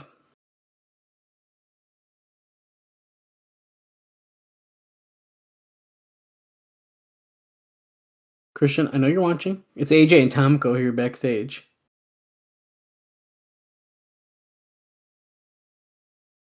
He's pulled the camera closer. Jeremy, I need to talk to him. I'm under a lot of pressure, okay? I was trying to take some responsibility. That's why I made this deal with Karen. I thought it'd be the best thing for all three of us. Me, Tomko, you, Christian.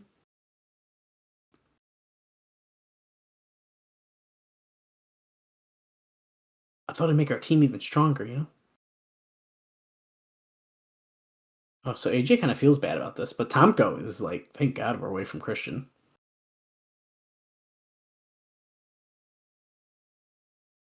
Oh, I love you, man.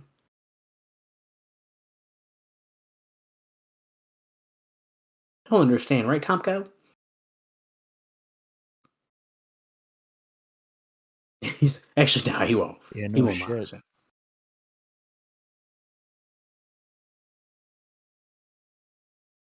You think I'll get demoted? What's under captain? Co-captain or? Okay, I can deal with that. And look at this. Backstage, right outside the tunnel, Kevin Nash and Scott Hall having a little meeting. Here you go.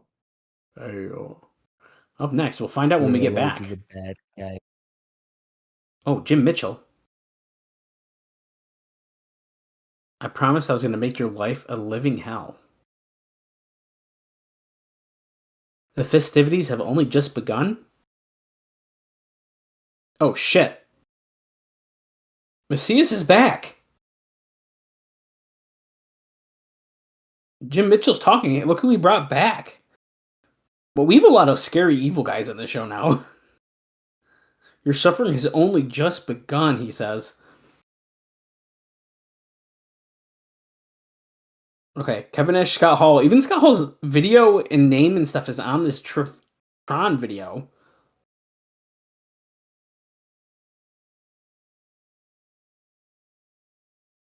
I can't believe Scott Hall is back, dude. I thought that was it until 2010, but here we are.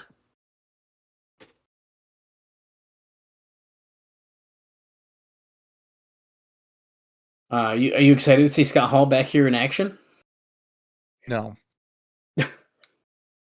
Not in 2007. Come on, dude.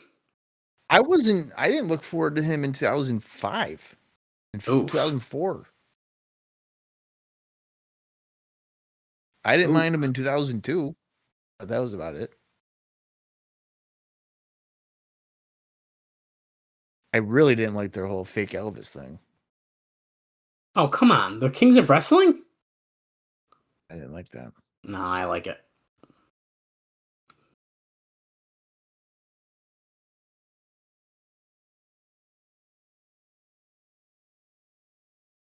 The Outsiders. Well, they're here. They're back. And he's wearing that JCW jersey?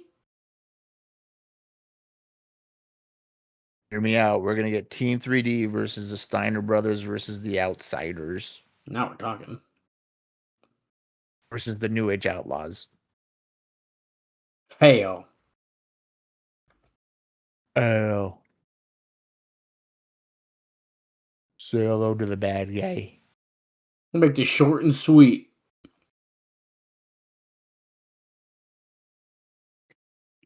Okay. You still got it chance for Kevin Nash, Bob. Remember, Dave Meltzer said arguably the worst looking wrestler on the entire show of Genesis. He still got it. Nash says, I just got done. Was Nash? Yes. Wow. Angle, you and your new alliance versus the return of Yes. Hall and Nash. Okay.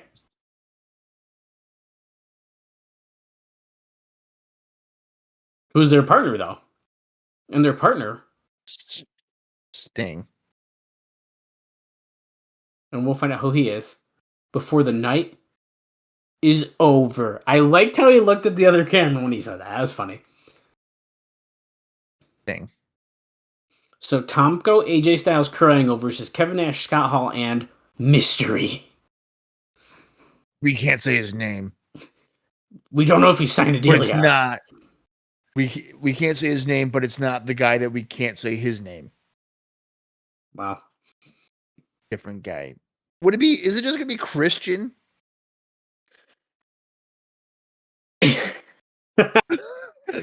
Damn it. Well, that makes too much sense, to be Right? honest. Yeah, it does. Well, we're at the table here, so here's another note for you. They're doing a Quebec tour with a December 27th show in Montreal and a December 28th show in another city. With Carl, I'm going to say his name wrong, Carl Pierre Aulette working in the UK full-time and attempting to get back with WWE. They have a new French language voiceover guy. Bob, you want to take a guess who that might be? French? Yeah. Oh, I think I know. Yeah? Oh, wait, maybe not. I'm going to guess. Yeah. Sylvain Grenier. It is Sylvain Grenier. Oh my god. Oh my god. Bob, back in the Impact Zone. We're about to see the debut of Rellik, who is coming out in a black hood with an extremely boring entrance. It's killer spelled backwards. Yeah, I mean, he's literally just walking. He's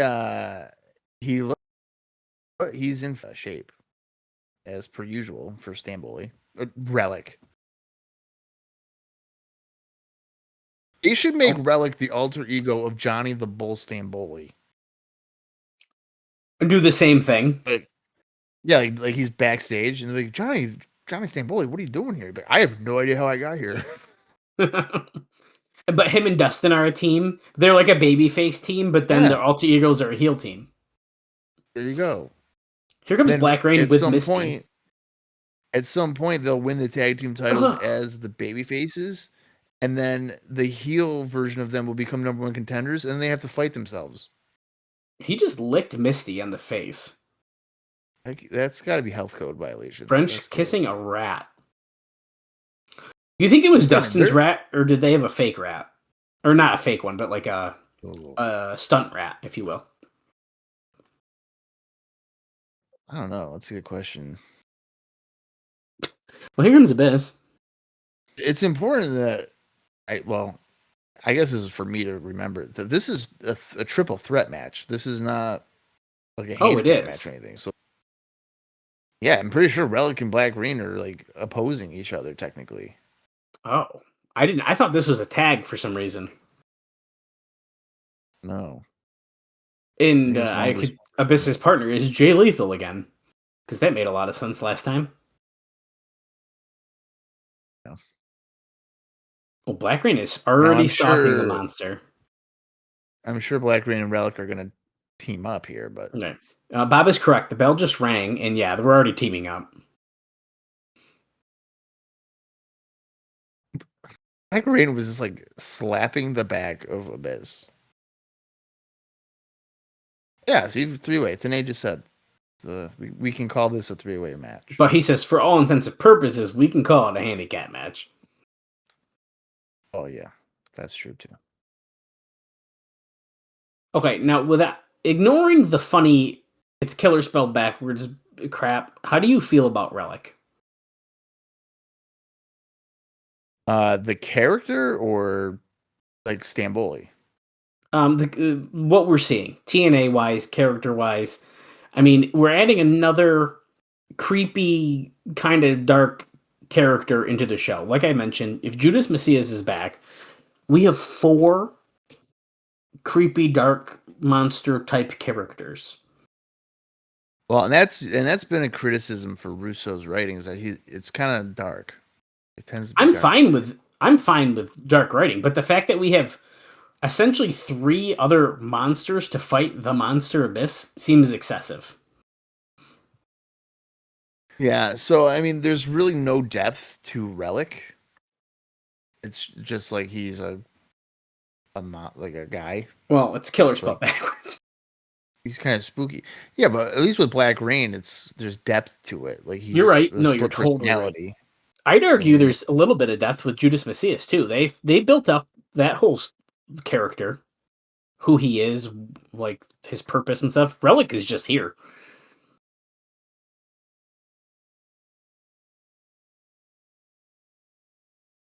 I find it hard to see that that's actually Johnny Stamboli. Like looking at his face because of the mask, I just don't see it. You don't see Not at all, dude. I feel like I didn't really see it either. Like I was like, there's no way that's I feel like I need Stamboli. to. And I'm then googling a picture of Stamboli quick because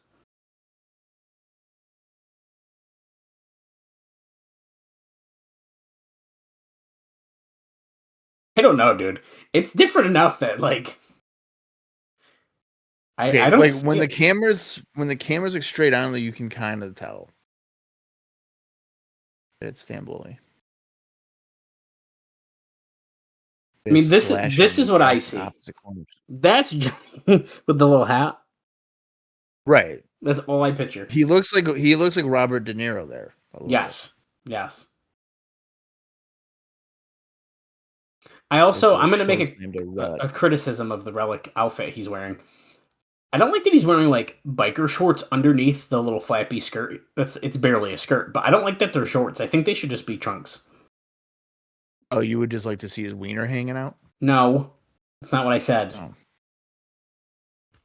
And you know it. Who cares biker shorts? You're just nitpicking. They look dumb.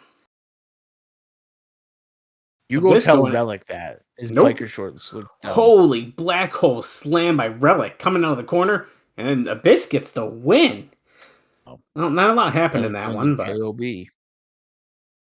yeah, there was well, like no. I thought there was going to be like hardcore stuff. There's nothing. nothing happened. Nothing. But Black Rain has Darkness Falls right in his hand here. No. He's lining up the monster. Yeah. He's doing the Triple H where his hands over the edge. Oh, there you go. Yeah, he does. Which I'd argue makes more sense with the sledgehammer than it does a giant blade. Like, hey, I want to cut you with this blade, but I'm going to cover it with my hand when I hit you with it. Sledgehammer, at least you're almost loading your hand with it. Like, that makes sense. Chair shot right to the head of Abyss.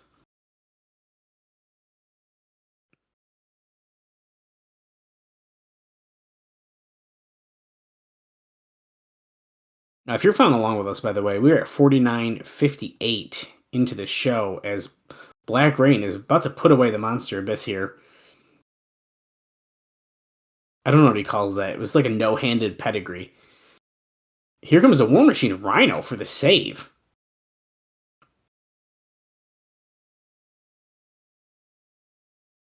Oh my god, big spine buster to Black Rain by the War Machine Rhino. Oh, Rhino. Whips the chair. Whoa. Clotheslines Rellik out of the ring. That's the best that is.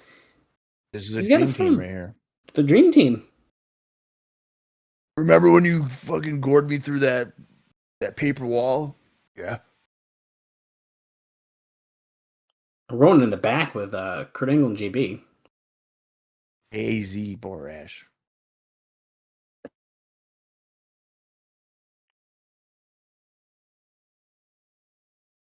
What are we gonna do about this, Kurt? He goes, "What did you just say? We? What are you gonna do, Jeremy? Lace up the boots?" I do like the bit that Borash thinks that he's like best friends with Kurt Angle. Yeah, it's pretty funny. It's me, Kurt Angle, world champion, TNA world champion. I don't sweat Hall, and I definitely don't sweat Nash. They're not the outsiders anymore. They're the over the hillers. What a ridiculous name. Oh, name drop of Sean Waltman. You should name every single NWO member. Scott Norton? Okay. Virgil? Can you Or Vincent? Virgil? Yeah. It's real. It's damn real.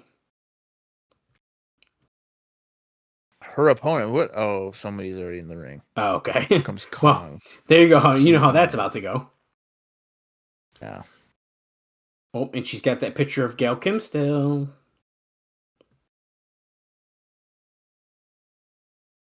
Oh, okay. That's Alexa Jade, who Gal just fought. It is. She was trained by Jay Lethal. That's right, we figured that out. I'm sure Jay Lethal dated her. We don't know that. I'm speculating. I wish that was like a sign date by time like she went to a meet and greet and was just carrying it around. Yeah. Well, I was going to tell you a note, but I have a feeling this match is going to last about a minute and a half. So I'm just going to wait for this one to happen. And I'll tell you about a Mexico tour here coming up soon.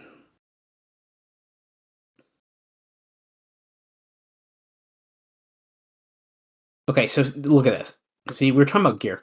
Awesome Kong is wearing black trunks underneath her, red trunks underneath her black dress thing. I think that she borrowed those from Rellik, and Rellik has her on, and that is where we have a disconnect. What's the disconnect? Come on, Bob. I mean, she's wearing red trunks, see? Under her black outfit, but Rellik had black trunks under his red outfit. This is this is the issue. She borrowed Rellik's trunks, and Rellik had hers. Because clearly they'd be the same size. As I would argue Alexa they are. Jade. No way. And Alexa Jade just ate a spinning back fist. You're telling me right now that Kong, yeah, and Rellik would be the same size in terms of trunks? That's correct. They're stretchy. No shot. And Awesome Bomb gets the pin.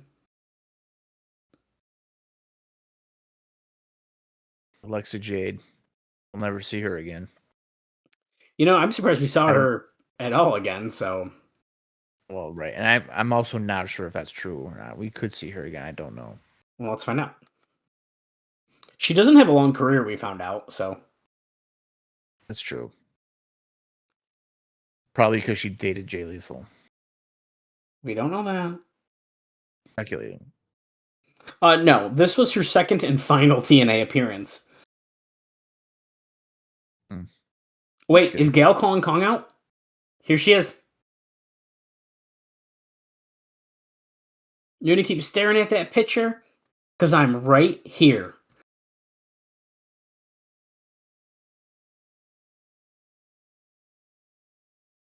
You want to keep on staring, or you want to do something about it?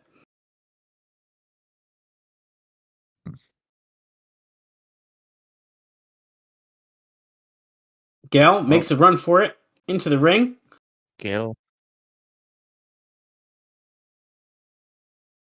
Oh my God. How the hell did she get past essentially 4 referees? They didn't do shit.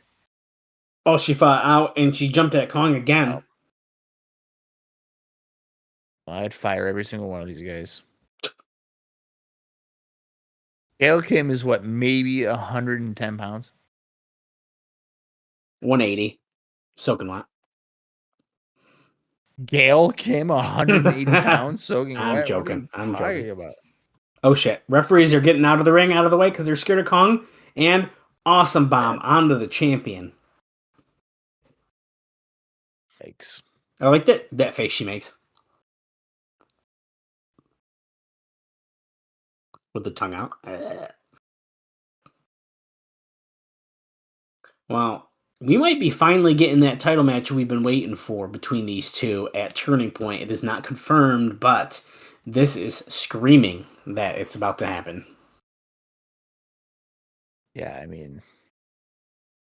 Mystery is about to be solved for the Impact audience, Bob. We can talk about the names here soon. Contract signing coming up next.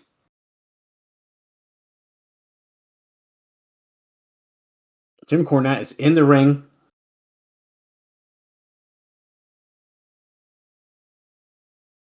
So excited, proud, and pleased to be here tonight in the Impact Zone. A very momentous occasion.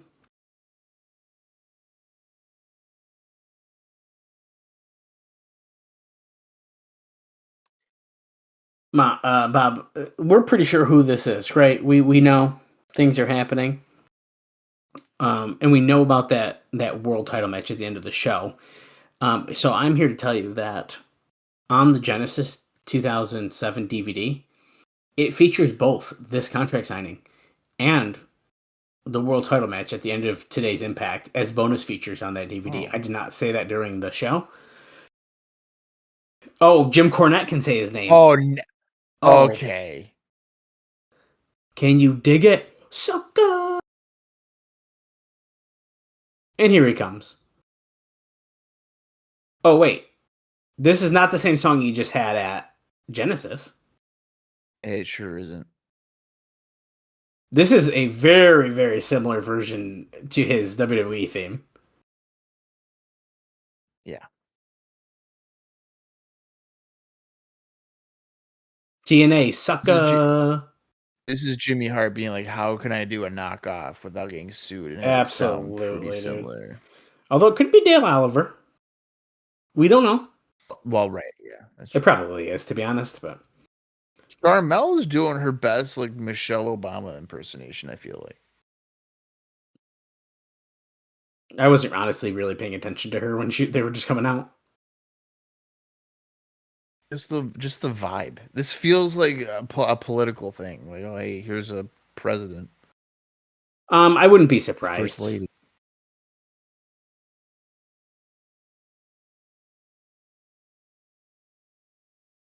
TNA, sucker. It's tremendous to have you here.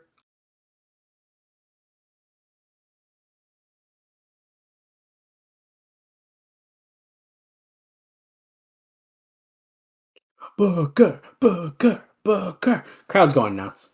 Biggest pop he's heard in his whole career since Genesis 2007. He's never heard a bigger one.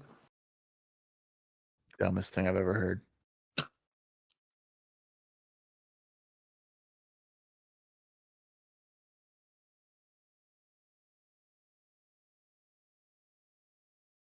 He thanks each and every one of the fans.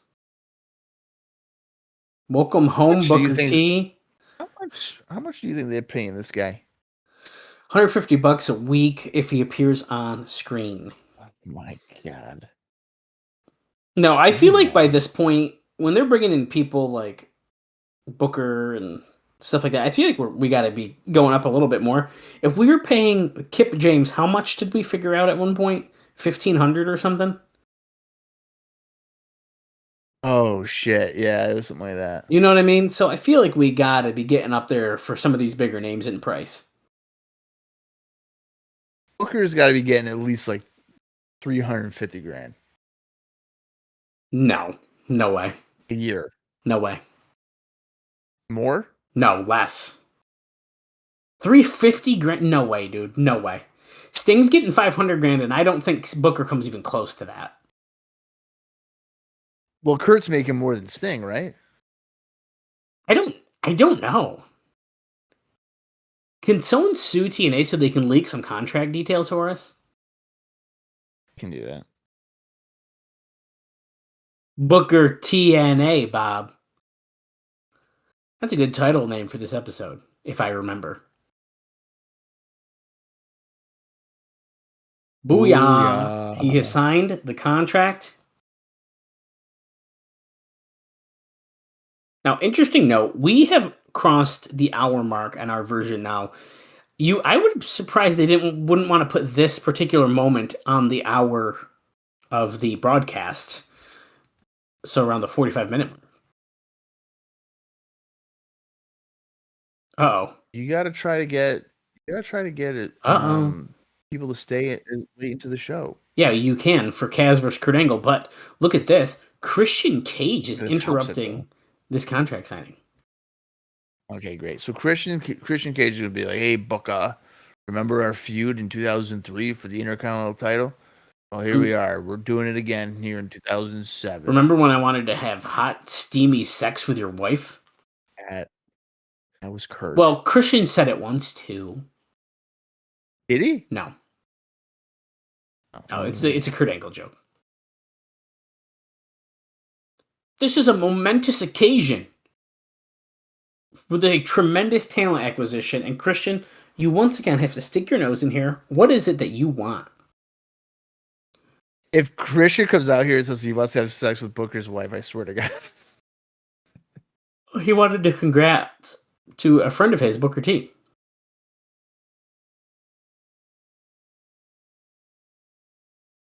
Booker, you may or may not have known, but I've had some serious personal problems as of late.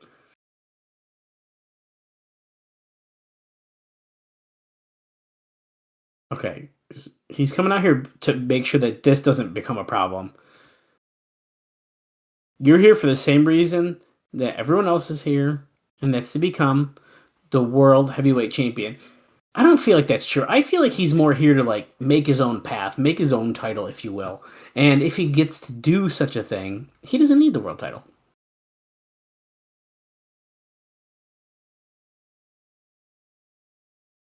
Bob did not get my joke. Okay. Try to be funny. No, I didn't Yeah, hear I try to it. be What'd funny, you say? and this is what happens.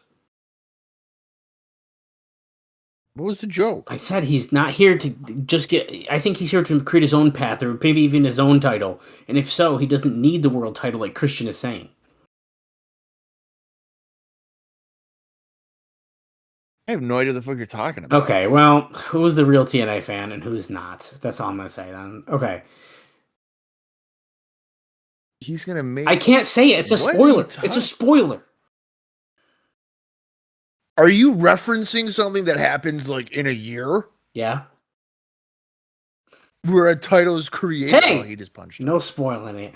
Oh my god, Booker T is attacking Christian Cage. He flips the table over. I thought it was a pretty funny joke, but whatever. Booker chases Christian Cage out of the ring. Well, I have a feeling that Christian Cage is not the Outsider's partner after that segment.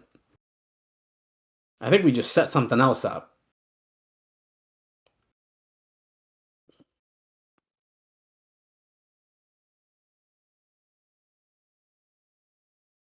Oh, I just took your number one contender spot.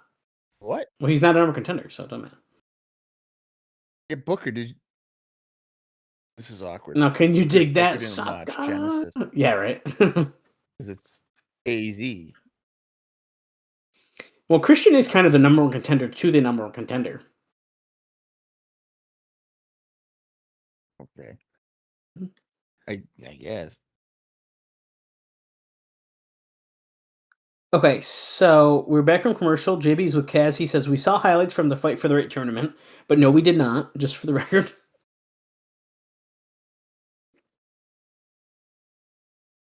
So Dave said he needed interview time, and here he is getting some. Now, he's about to get his title match, though, so. Moments away from the biggest match of his career. You're gonna fight for the right. Question is, Kaz, tonight, can magic happen twice? JB, what's left to say? I've earned the right tonight to be in there with the best wrestler in the world. That's all I've ever wanted. He's going to promise to leave everything he has in there. He stopped pacing. Yeah, I didn't like the pacing. Well, it's time, Bob, for the World Heavyweight Championship. So, because of that, I'm going to get some note into your direction. Dave Meltzer says that he does not know. Oh, wait, hold on. Tail of the tape between these two. Kaz, 6 foot, 220 pounds, 6 years pro. Kurt, 6'1", 235, 9 years pro. Kaz gains title shot with career-making victory. Karen Angle takes care of business. And then finally, ultimate contrast and experience. Okay. Dave says he doesn't know how accurate this is, but there are reports in Mexico that Samoa Joe versus Dr. Wagner Jr. will take place on the December 14th show in Monterrey, and that AJ Styles will face a Mexican star, most likely Mr. Aguila or Conan Big, on the December 15th show in El Toreo. Advances for both shows are weak. Using Conan Big, who is awful and means nothing in El Toreo, means that they were either sold a bill of goods or they're thinking it will somehow gets back at Conan. The December 14th show poster is billed as a USA versus Mexico, which would seem to indicate they still need several Mexican stars to pull it off, with the three names on the poster being Sting, Wagner Jr., and Angle. Now, that all being said, Alvarez kind of adds to this a little bit. That Sting is back on that lineup, as I just noted, because he was on, then he was off, and now he's back on it. So he's kind of been flip-flopping on if he's going to be on this show.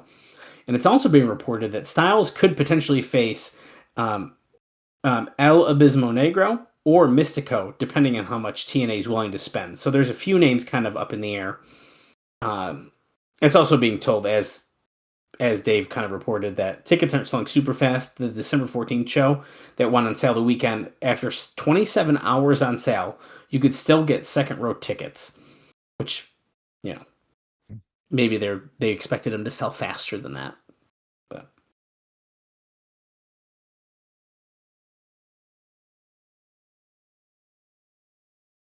Oh, I can't wait for them to draw 900 people in Mexico. yeah, it should be good. Can't wait to talk about it. Kurt Angle whispering something in Karen's ear. I think what the most surprising thing on the tail of the tape was that Kazarian has 6 years of experience and Kurt's at 9. I was It's thinking not that. a drastic difference. No. Not really, like, at all. And really, in terms of like WWE, I mean, Kurt made his debut at Survivor Series 99. So it's really like 8. Hmm. What do I know? They're probably counting like his training in Memphis and stuff. I just want to call out, we have a world title match here on Impact. Earl Hebner held the title up sideways, and there's no boxing intros. No JB in the ring announcing this like it's a big title match, and I think that kind of speaks for how they're looking at this match when they put it together for the TV. Absolutely.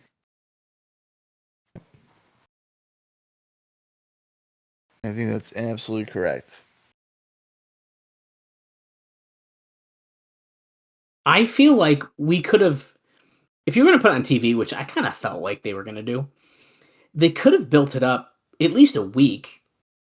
Like, kind of did like a little mini confrontation or something this week, and then even if it did next week, or tape it for that Thanksgiving special. Have a big title match on that show that you don't think a lot of people would normally watch because it's a holiday, and then be like, oh, I might need to check out this match.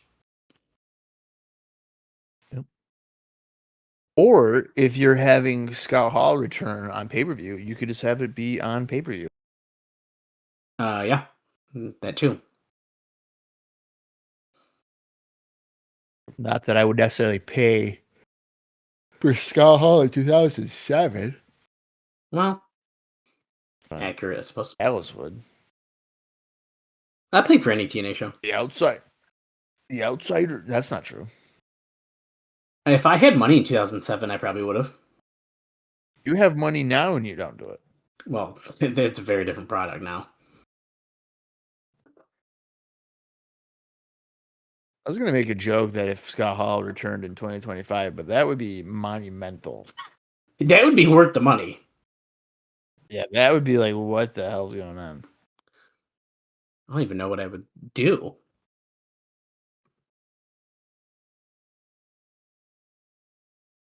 Booker T could always come back. Who? Booker T? Yeah, he could. Doesn't need to. It's fine. Interestingly enough, KZ is there. He is, and he's actually doing pretty good stuff.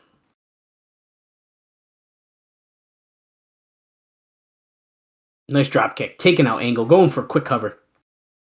That's a 2. KAZ here, working the upper body of Angle, wrenching at his arms every chance he gets after doing hip tosses, arm drags, whatever.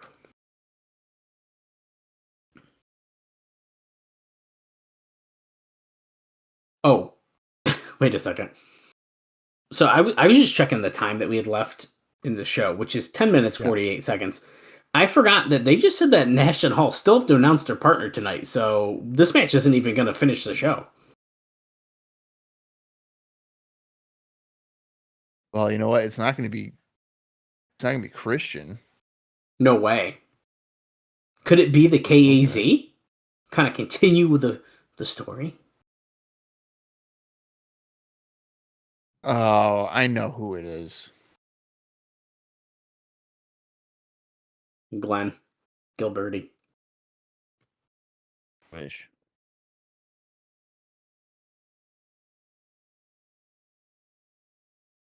Gonna be Monty Brown. Period. Yep. Raven. Oh my god, Olympic slam to the floor. Essentially, is what just happened. He just fell over the top rope to the floor. We're going to a commercial It break. could be Junior Fatu. Oh, please freaking no, dude. I would do anything for it to not be that.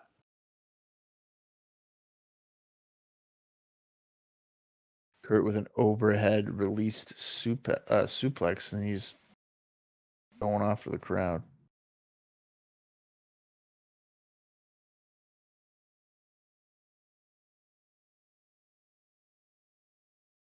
Use up.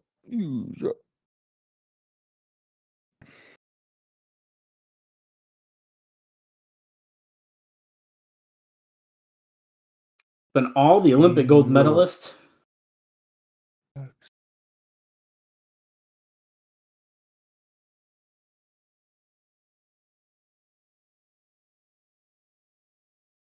Earl just like push Kaz to be like, "You good?"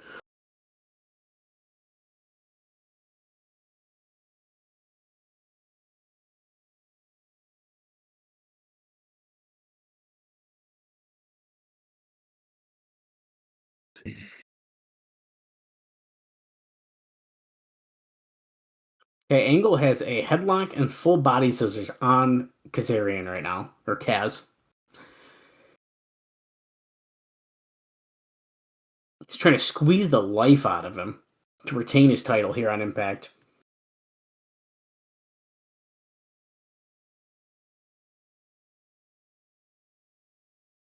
Yeah, we have not seen a lot of Kaz's high-flying offense here in this match, which is what they're calling out in commentary as the difference between these two guys. Kurt is more of a mat, technical kind of wrestler, and Kaz goes a little high risk when he can, which he has not done in this match at all.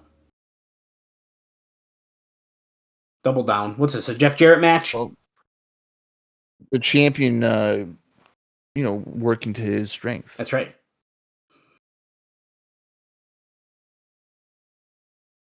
Although Kurt Angle has been known to, whip out a moonsault. I like when he does a 450.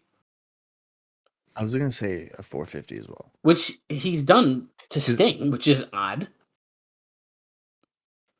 Yeah, but it's usually a 450 with his knees. Oh, yeah, he fucks people up with that for sure, but... Yeah.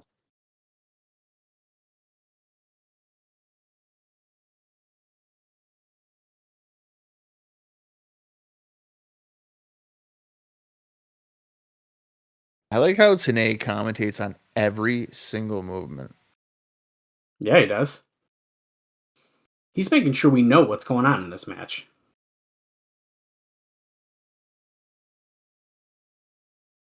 The ankle lock. Nope. Oh my god, countered? Oh my god, Kaz with a quick roll up. Holy shit, that was a close call.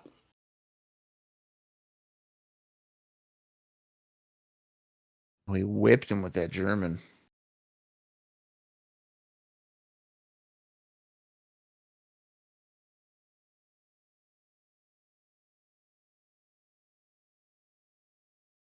Kurt is taking the straps down. He's lining up Kaz for the Olympic slam. Countered into an arm drag. Ducks the clothesline from Angle. Comes back. Drop kick.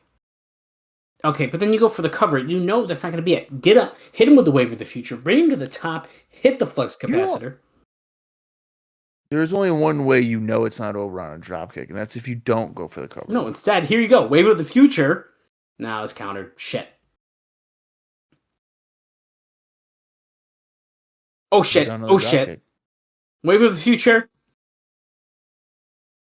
Oh, that was a weird situation. So Karen just tried to yell at Earl, who almost didn't stop the count because of it, but then he did. But then Kurt just hit a low blow, Olympic slam.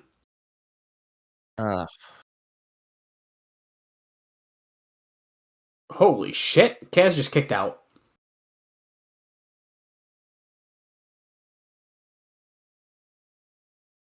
KZ has a lot of heart.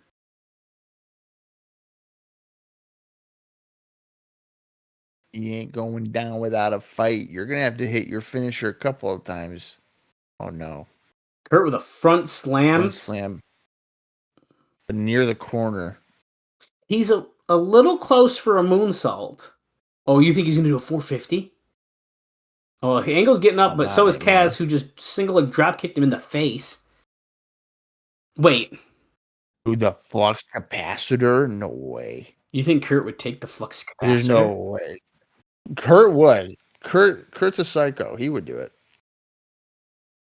But it's a matter of if he would win. Could he beat Kurt Angle? Look, he's setting it up.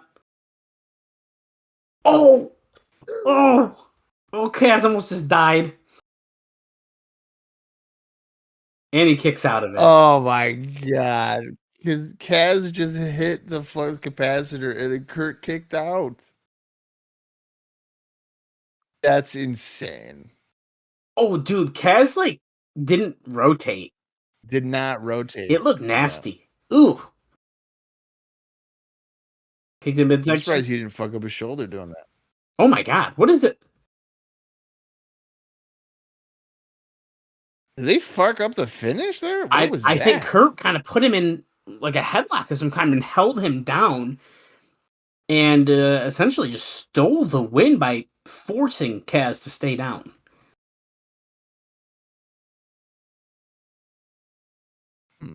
That kind of looked a little screwy to me.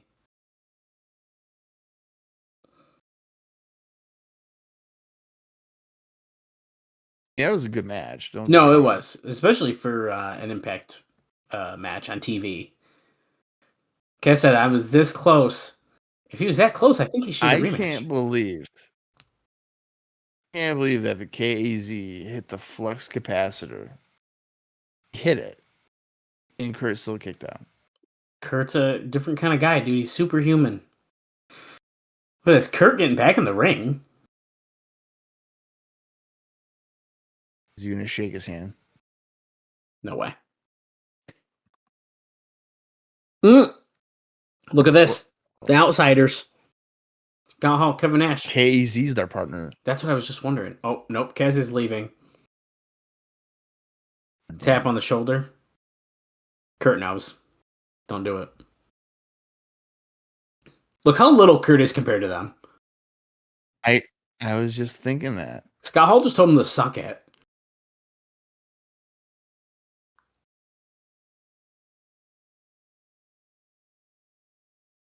Laid a couple punches, and here's AJ and Tomko. Now notice, Tomko is going after Scott Hall, who is... Oh, there he goes. He finally went down. He was barely selling for Tomko.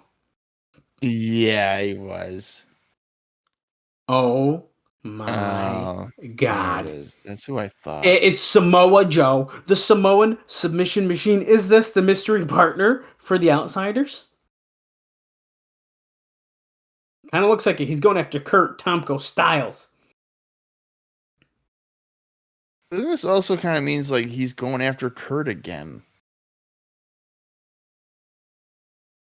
Yeah, kind of. Back just hit the apron there. I'm tired of Joe and Kurt. No, we can do it again. We haven't done it in a while. We just had it in August. My biggest issue with this being a match is then at the December pay-per-view, we don't have a world title match. I think that's lame.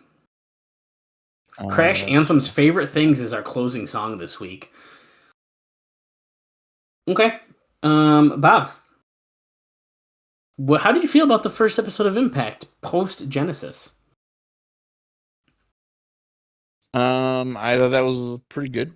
Yeah. I'd say that was good. I agree. I thought that was a good show. A lot of stuff happened, but I thought it was fun.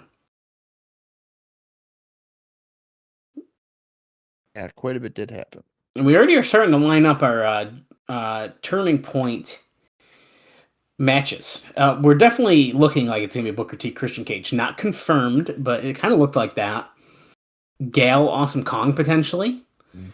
Then we have Kevin Nash, Scott Hall, Samoa Joe against Tomko, AJ Styles, and Kurt Angle. And then don't forget, next Thursday, Thanksgiving festivities, the Turkey Bowl. We got a lot of stuff coming. And there we go. We just went off the air. I'm not looking forward to the Turkey Bowl stuff. Are you kidding? Well, no, I'm not kidding. I don't like that. Well, I'm going to be annoying then because I can't wait. I cannot wait for the Turkey Bowl. Right. Because that is such like a... Fantastic. I'm going to say it. I'm going to say the word. It's an iconic TNA thing. They've done it for so long. Iconic. It's iconic, dude. This guy says iconic. It is. The turkey suit and everything, dude. This is a very, very exciting moment for if you're a TNA fan. Well, iconic doesn't necessarily mean good. It could be iconically And bad. it could be, and it kind of is, I feel like, in general. So I think that's part of the fun. Well, there you go. Exactly. That's good. Perfect. Yeah, but I would say this was a good show overall. Main event was pretty solid. Like you said, there's quite a bit going on throughout. So. Right. Interestingly enough, Bob, I did just notice this. There is actually only 3 episodes of Impact between Genesis and Turning Point, which no wonder it feels like this is a quick turnaround, because it is. Very quick turnaround for our next pay-per-view. Oh shit, you're right. I didn't realize that. So, it's coming quicker than we think. And then that's our final pay-per-view of 2007. We're heading toward the end of the year. We're going to break into 2008 before you know it. Who would have thought we'd make it? Honestly. Sometimes I don't know if we still will, and it's literally just weeks away.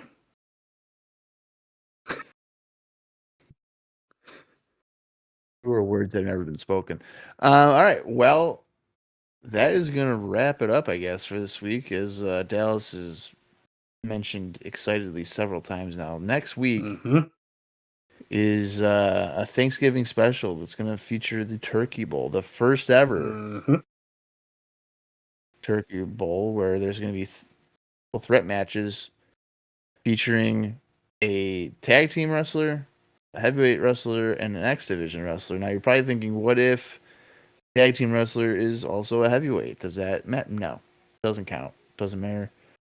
It's what they are primarily focused on. You have 2 weight limits and then a job description that would also incorporate the weight limit, but it doesn't matter. Awesome. So be sure to join us next week for the Turkey Bowl. And in that case, don't eat too much turkey or you'll fall asleep on the podcast like I almost did. So until next week, for Dallas Gridley, I am Bob Colling Jr., and this has been the TNA Cross the Line podcast. Can you dig it, sucker?